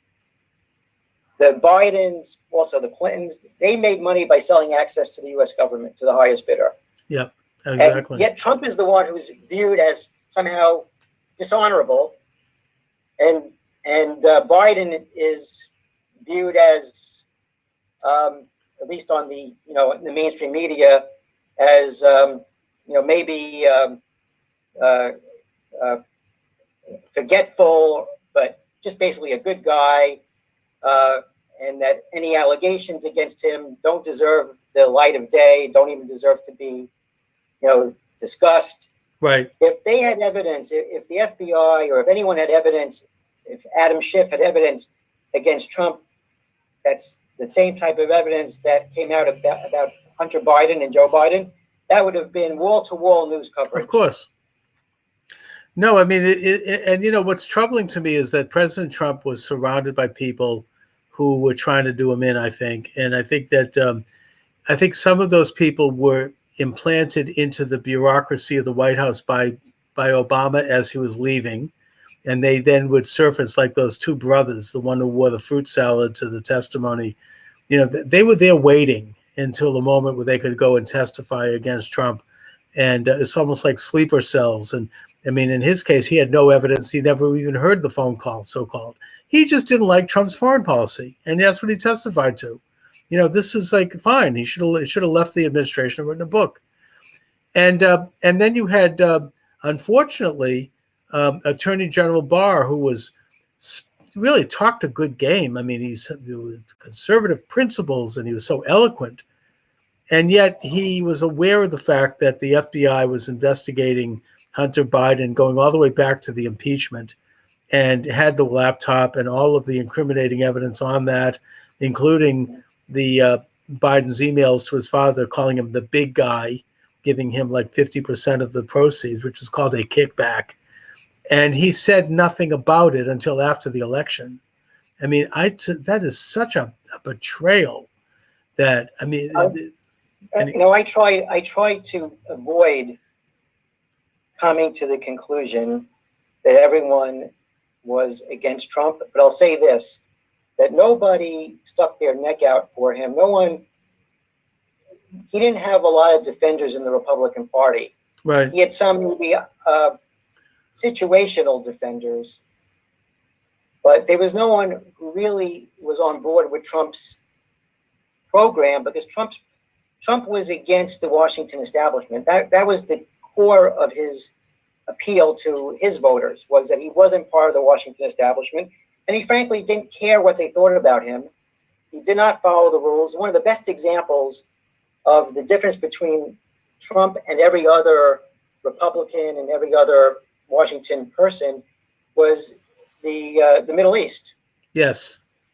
Because it was taken as a matter of orthodoxy that you had to go through the Palestinians and to make peace in the Middle East, right? Trump looked at that, and with a very good advisor in David Friedman, said it's really the opposite. So he moved the embassy, his U.S. embassy in Israel, from Tel Aviv to Jerusalem, and the sky did not fall. Oh, right? Let me just interject briefly on that one, because after he moved the embassy, which is something that every president had said they would do and that Congress approved of back in the 1980s, there was a full-page ad in the New York Times signed by 100 rabbis and Jewish studies professors condemning Trump. Oh, this is going to cause war, and this is truculent and xenophobic and all this kind of garbage. I mean, to just show the nature of the opposition, which was so fraught with, bizarre rage. Exactly. And what Trump proved is that the key to making peace with the Arabs was to show them that the United States was not going to give the Palestinians a veto over U.S. policy, because there was no way that the United Arab Emirates or Bahrain or any other Arab country was going to get out ahead of the United States on peace with Israel. But once the United States showed that they were not going to let the Palestinians dictate the terms of peace, these other Arab countries did what was in their interest. What they were doing secretly behind closed doors, they could bring out in the open. And it's a huge advance, and it's something that maybe in the 10, 20 years or further in the future, Trump will get a lot of credit for. It was a massive achievement. It was. I mean, the Abraham Accords, and he did it, in a way by using his great skills as a businessman, as a negotiator. It included not just Bahrain and the United Arab Emirates, but Morocco and Sudan, which were, in the case of Sudan, an implacable enemy of the state of Israel. And also the Kushner initiative on Arab-Israel-Palestinian peace is very forward-thinking. I mean, it actually creates a condominium for the Palestinian Authority in Jerusalem, and a highway between Gaza and the West Bank, and a adjustment of borders. I mean, to my way of thinking, it was the best possible deal they could ever get, and yet the opposition from them was one thing. I get that, but if the liberal internationalists and the media had given it even a slight piece of credit, they could have probably done much better with it. And I think had Trump been reelected, we would have had it this next year. But instead, they just did nothing but dump garbage on it because of this hatred of Trump. And so it made it more difficult. I mean, can you imagine what he could have accomplished if the media had not been doing this intense? I mean, if they had been more normal in their opposition. It's one thing to criticize. That's fine. I mean, we have the loyal opposition, but if they hadn't done this overwrought attack, I mean, it's really a lost opportunity to think, because his administration was so successful in almost every area you could name. I mean, the success, the metrics would have been double had he had normal, had he been treated normally like any other president. Well, take the coronavirus. Yeah. The media and my co-author Mark, they were intent on showing that Trump didn't take the coronavirus seriously, right? That was their goal. Mm-hmm. They didn't care about what he actually did do. They only wanted to prove that he didn't take it seriously, and as a result, people died. That was all connected to the campaign, clearly, but it didn't have any basis in fact. Right. Trump was the only politician who actually took steps to address the coronavirus early on. When the Democrats, when CNN and the New York Times were calling him xenophobic for banning travel to China, then they were saying, well, the travel ban didn't actually work. People continued to go back and forth, which was true, but certainly Americans were allowed to come home, right? And regardless of whether the ban was completely effective, it was certainly more effective than having no ban at all, right? Of course, it was very effective. It probably cut down on 80% of travel from China at a time. And I remember the outcry from the liberal figures here in Boston, where I am. Oh my God, this is anti-Chinese. We're told, it fed into this dialogue that Donald Trump has something against minorities, which is a big lie and which is classic propaganda. And meanwhile, his approach to it was pretty conservative, in that he did not do what a lot of liberals like de Blasio in New York and others had asked him to do, which is declare national martial law, call out the army, set up, camps for people who aren't cooperating. He didn't do any of that. Instead, he operated within the Constitution, and he aided states to address the issue based upon their own specific needs. And that it was really some of the states who were extremely vigorous in their response, and in the case of New York, putting COVID-19 active patients in nursing homes. I mean, a teenager would have known how insane that was, and it was against federal guidelines, and it resulted in the deaths of thousands of people. Trump took many steps that were very beneficial. He sent the hospital ship to New York. Yes. He built a hospital at the Javits Center. He gave New York a lot of tools to address the coronavirus crisis. He made sure that ventilators were delivered to New York. I had an exchange in the book with Mark regarding ventilators, because Cuomo was demanding 30,000 ventilators, and Trump basically said, I'll give you what you need right now, or what we deem that you need right now, which is more than he actually needed, ultimately, right? Jared Kushner got slammed in the press for saying that the ventilators and the PPE were owned by the federal government. And it was actually a very true statement, because the point was, we just can't give everything to New York or to Michigan. We have to send it where it's needed. So we just can't turn it over to the state with the loudest governor, Right. making the most noise in the media. And they did a very good job. They did a good job in getting PPE where it was needed. They did a great job in getting ventilators produced and getting other things produced that were necessary for dealing with the crisis, like sanitizer and things like that. They did a very good job. You know, Trump maybe at his press conferences began to talk too much and fight with the press, and you know, he never backed down from a opportunity to spar with the press. I don't think it helped him at some point. Maybe it helped him initially, but then, you know, it got to be a show and it was too much. Right. But it doesn't take away from the fact that he was actually effective. And the most effective thing he did, which is now being taken for granted, is the production of the vaccines. Exactly. There's Operation no way, Warp Speed. there's absolutely no way the vaccines would have been produced in a Biden administration. No. In They wouldn't have fact, done what Trump did. and that Trump had the hospital ship in New York Harbor at a time where it sat empty, while Cuomo was putting COVID-19 active people in nursing homes.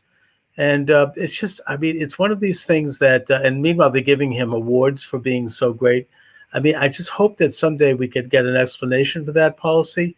But you're quite right. Operation Warp Speed was done in a way that would never have been done by a kind of a mediocre, do-nothing liberal administration like Biden or like Obama, who really didn't know how to make things happen all that quickly. And this is where Trump's genius came in as a businessman who knew how to get things from point A to point B. And, you know, I think that also the opposition to Trump, besides the insiders who I think literally were conspiring to stop Trump because they didn't like the fact that he was a nationalist and he put the interests of his country first, which runs against their worldview. But the general zeitgeist of the anti-Trump crowd, people probably like your co-author and people in my family and friends circles, it's kind of a snob thing. You know, Trump didn't speak with the phony British accent and the sounding like an NPR, you know, ho, ho, ho, you know, sound like John Kerry, you know, with all the euphemisms and double talk. And we're so used to hearing that where people talk down to everyone. You know, he spoke bluntly and sometimes he could be crude and vulgar. And, you know, I don't know if that helped him or not, but the point is he was brutally honest in a way that most people are not used to hearing. And yeah, I know that the liberals say, oh, well, he lies. The kind of lies Trump would tell would be, and he shouldn't have, and it's a discredit, would be like, I caught a bigger fish than you, you know, at the Well, I had the same reaction to the claim that Trump lies. To me, Trump's lies in quotes, because more exaggerations and bragging than actual lies were inconsequential. He said things that you could argue were not absolutely true. However, the lies told about Trump were actually consequential. So yes, the federal government conducted a $40 million investigation into a lie that Trump colluded with Russia that was based on a knowing lie that the people who were conducting the investigation knew was based on, I'd say propaganda, but based on opposition research or an effort by Hillary to deflect attention from her email scandal. That's a consequential yes, lie, indeed. right? Indeed. But that's treated almost as if it's politics as usual. Well, they did a great job. Yeah, I mean, sure. they got this into the media. Well, they were and able the to FBI. slow him down, and they were able to Yeah. retard his efforts to do what he was elected to do. And you know, the again, the kind of lies that Trump would tell were harmless lies. I mean, I hold that against him. I don't think it was necessary. Here's a man who was so accomplished and successful. He didn't need to do that. He doesn't need to exaggerate the crowd size at his inauguration. It's not necessary. It doesn't help him. But it's not the kind of lies that, like, you know, we were used to hearing, like Obama traveling around the country. If you like your health care insurance, you can keep your health care plan. If you like your doctor, you can keep your doctor. And then he passes this enormous bill that actually hurt people. Well, like lies like the Gulf of Tonkin resolution, which turned out to be a complete fabrication, which resulted in our getting involved in the Vietnam War. So, you know, these aren't like lies that actually hurt people. They're harmless lies. I'm not apologizing for it. I'm just pointing it out. No, I agree with you. Trump didn't say anything that I think was consequential. He didn't lie to the American people, like you pointed out, about a very important health care policy that affected millions of Americans. He didn't accuse a Court of Appeals judge and now present Supreme Court justice of being a serial rapist. Right? Of course, horrible. What a terrible event that was. He didn't, you know, when Adam Schiff brought up the Ukraine matter in Congress, before Trump had released the transcript of the phone call, Adam Schiff got up in Congress and read what was his version of what Trump said to Zelensky, which was a total lie. Exactly. And he said something like, and I'm going to say this 7 times so that you understand it. I want you to make up dirt on my opponent, lots of it. None of that was ever said. Of course. Just a total lie. I mean, I think he thought that he assumed that Trump wasn't going to release the transcript. And once he did, and we found out what he said, which was really nothing, then Schiff responded by saying, well, I was doing a parody, right, in Congress. But it's amazing, though, that notwithstanding the fact that the actual transcript of the phone call really was nothing, I mean, showed that Trump really didn't say anything that's really, it's certainly not illegal. They couldn't find a crime to fit that conversation into, right? All they could say is that Trump abused his power in some way. It wasn't really clear exactly how he abused his power, but that lie took, you know, all this time in Congress to investigate, not really investigate, to have like secret hearings that led to impeachment, simply for the purpose of trying to tar Trump. At that point, before the coronavirus, I think it was pretty safe to say that Trump was on a clear path to re-election. Right. Well, I mean, they had to find something. And the Ukrainian impeachment was an effort to halt that. You know, and that was before coronavirus. Once coronavirus came, the narrative on coronavirus was also designed to show that Trump was responsible for people's deaths, even though he was the only one who did anything effective in responding to the coronavirus. And Trump was also the first person, I think, to realize that you couldn't keep the economy locked down, that it was both un-American and extremely harmful. And he said things that everyone agrees are true now, but the health consequences of locking people down are worse than the health consequences of the coronavirus itself. So you had suicides, you had people not getting cancer treatment and other kids that go to school. Yeah, terrible. Yeah. And Trump recognized that, and you know, the Democrats are now the party of lockdowns. I mean, I think they like having power. Lockdowns provide power. Right. So they're you know, they've become pro lockdown, but at some point things got to get back to normal. Right? Well, I think that already now that Trump is leaving town, you already have Cuomo now saying we got to reopen the state. You got Lightfoot in Chicago saying the same thing. All of a sudden, now, you know, like it's interesting. I'm surprised it took this long. I mean, well, the thing is, it shows how political, there's a political element to this whole thing, doesn't it?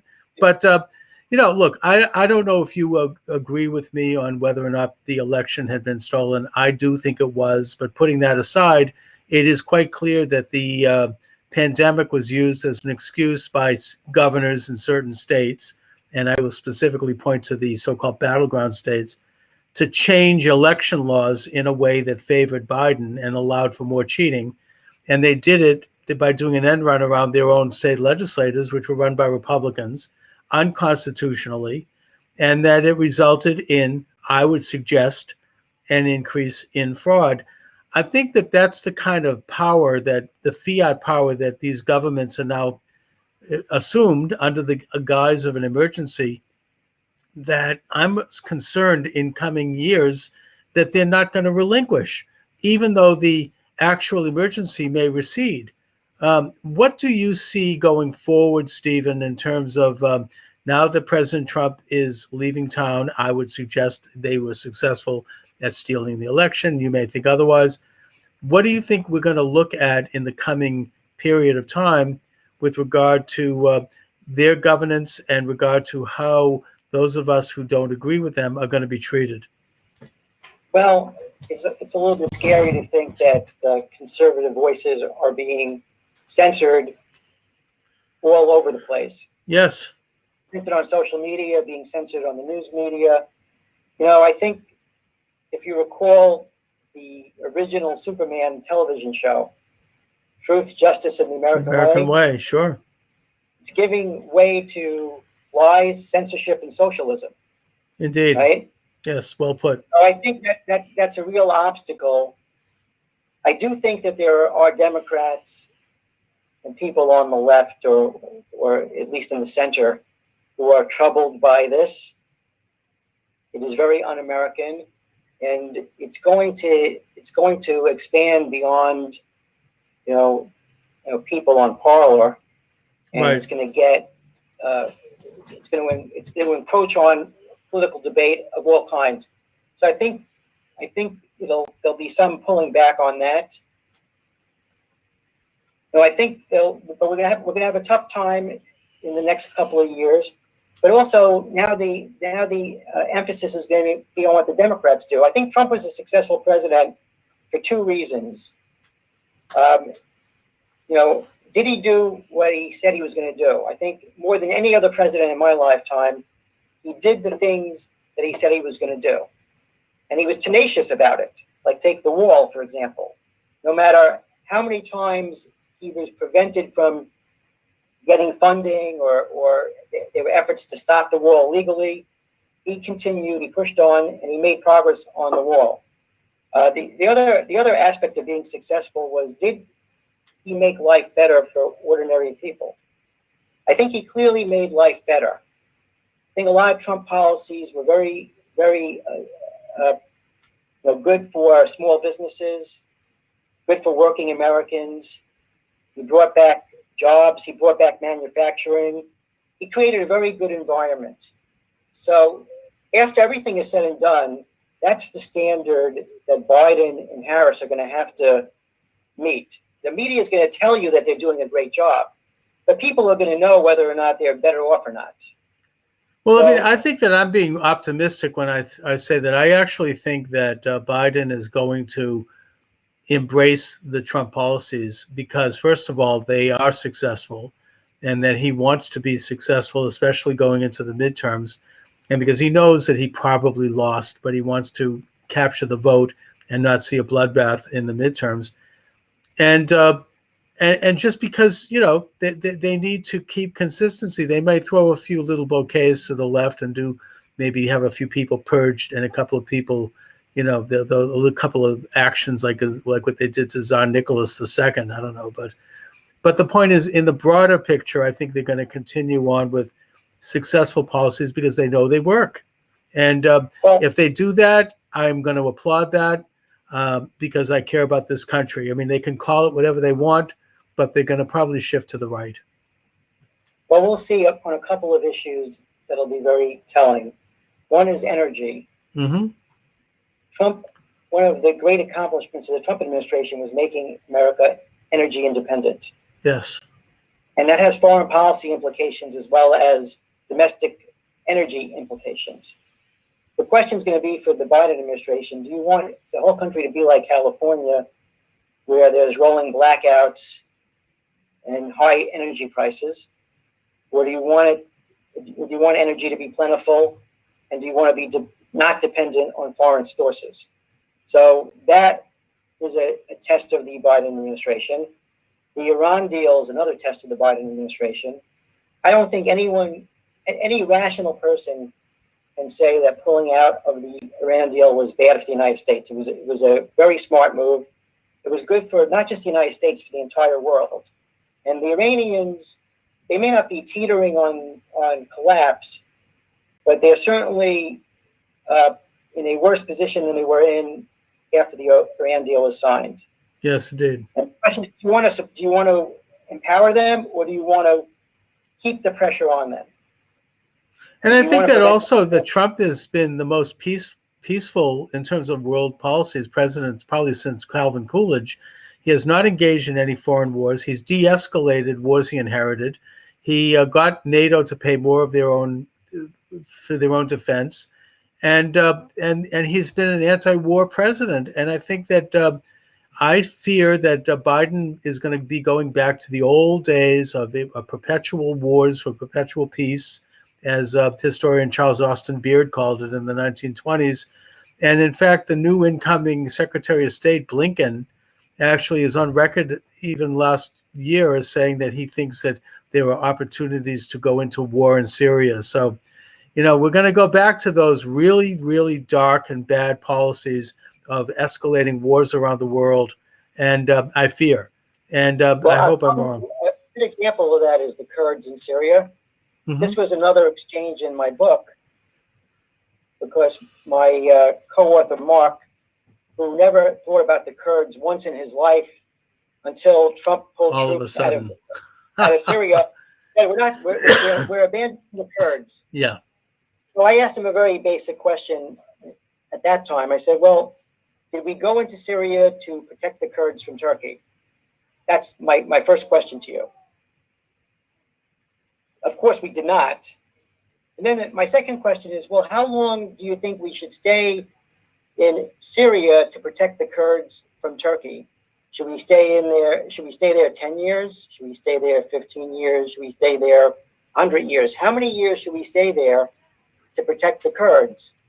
And by the way, I'm not an expert on the Kurds, but there are different Kurdish groups. Some were more pro-American than others. Yes, right? indeed. So it's not necessarily true that the Kurds in Syria were great friends of the United States. Indeed. But that's what happens, though, is that Trump did something.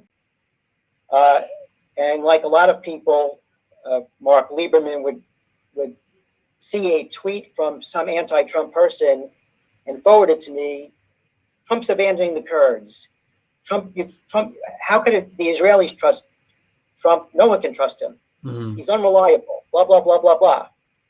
And none of this made any sense. I'm like, well, what's your policy for Syria? How long should American troops be in Syria? And I'm not against American troops being stationed someplace, but what's the purpose? Because these are real people with real lives, real families. And why are Americans doing this if someone else can do it, or if there's no need to do it at all? Right. Well, they're embracing an interventionist idea, which is exactly what had existed in this country right from FDR to Obama, and that Trump rejected.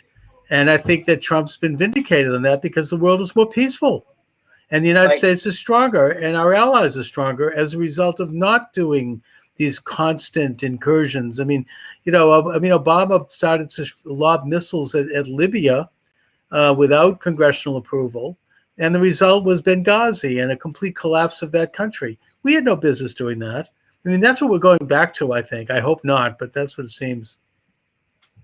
Well, we'll see. I mean, I think there's a lot of energy in politics right now. Indeed. It's unfortunate. If you look at the reaction to the riot on Capitol Hill, and compare it to the reaction of the riots that took place in May and June and throughout the summer, right? You see the right way to deal with a riot. I agree that the riot on Capitol Hill is being dealt with appropriately. No one has a right to force their way into the U.S. Capitol. No one has a right to disobey the police when they're told to stop. no one has a right to cause damage, right, and to threaten people. So the people who did that deserve to be punished for doing that. For sure. However, the riots that took place over the summer were glorified. First of all, they were called mostly peaceful. Yeah. They weren't called riots, but for the people who were the victims of what was going on, they were riots. And for the American public watching on television, they were riots. They burned down, the inner city or parts of the inner They city. looted black businesses, burned down black neighborhoods, and murdered black people. And we were told that this was all done in the name of civil rights. But, I think the verdict is still out on who were the main ringleaders to the Capitol breach. We're going to find out, hopefully, maybe not. But either way, if President Trump had been allowed to deal with what was an insurrection and what were riots last summer by calling out the National Guard then I don't think we would have had the problem now. So anyways, Stephen Barry, you are the author of Defending Trump, a debate on the Trump presidency in real time. Stephen, great book. Where can people get it? You can get the book on Amazon and BarnesandNoble.com and on iUniverse.com. Great, good book, very timely, obviously, and I hope that that you get some good traction here because it's a worthwhile read, and I really enjoyed the interview. Let's stay in touch. Maybe we can do some. I can check back with you from time to time to talk about things as they develop. I would love that, and I appreciate the time, and thank you for having me on your show. All right, Stephen Barry, thanks so much. And thanks for watching, everyone. I shall return, God willing, tomorrow at 12 noon Eastern Standard Time. Have a great afternoon, everybody. God bless this country. Take care. Thank So you. long. Thank you very much. Bye. Bye-bye.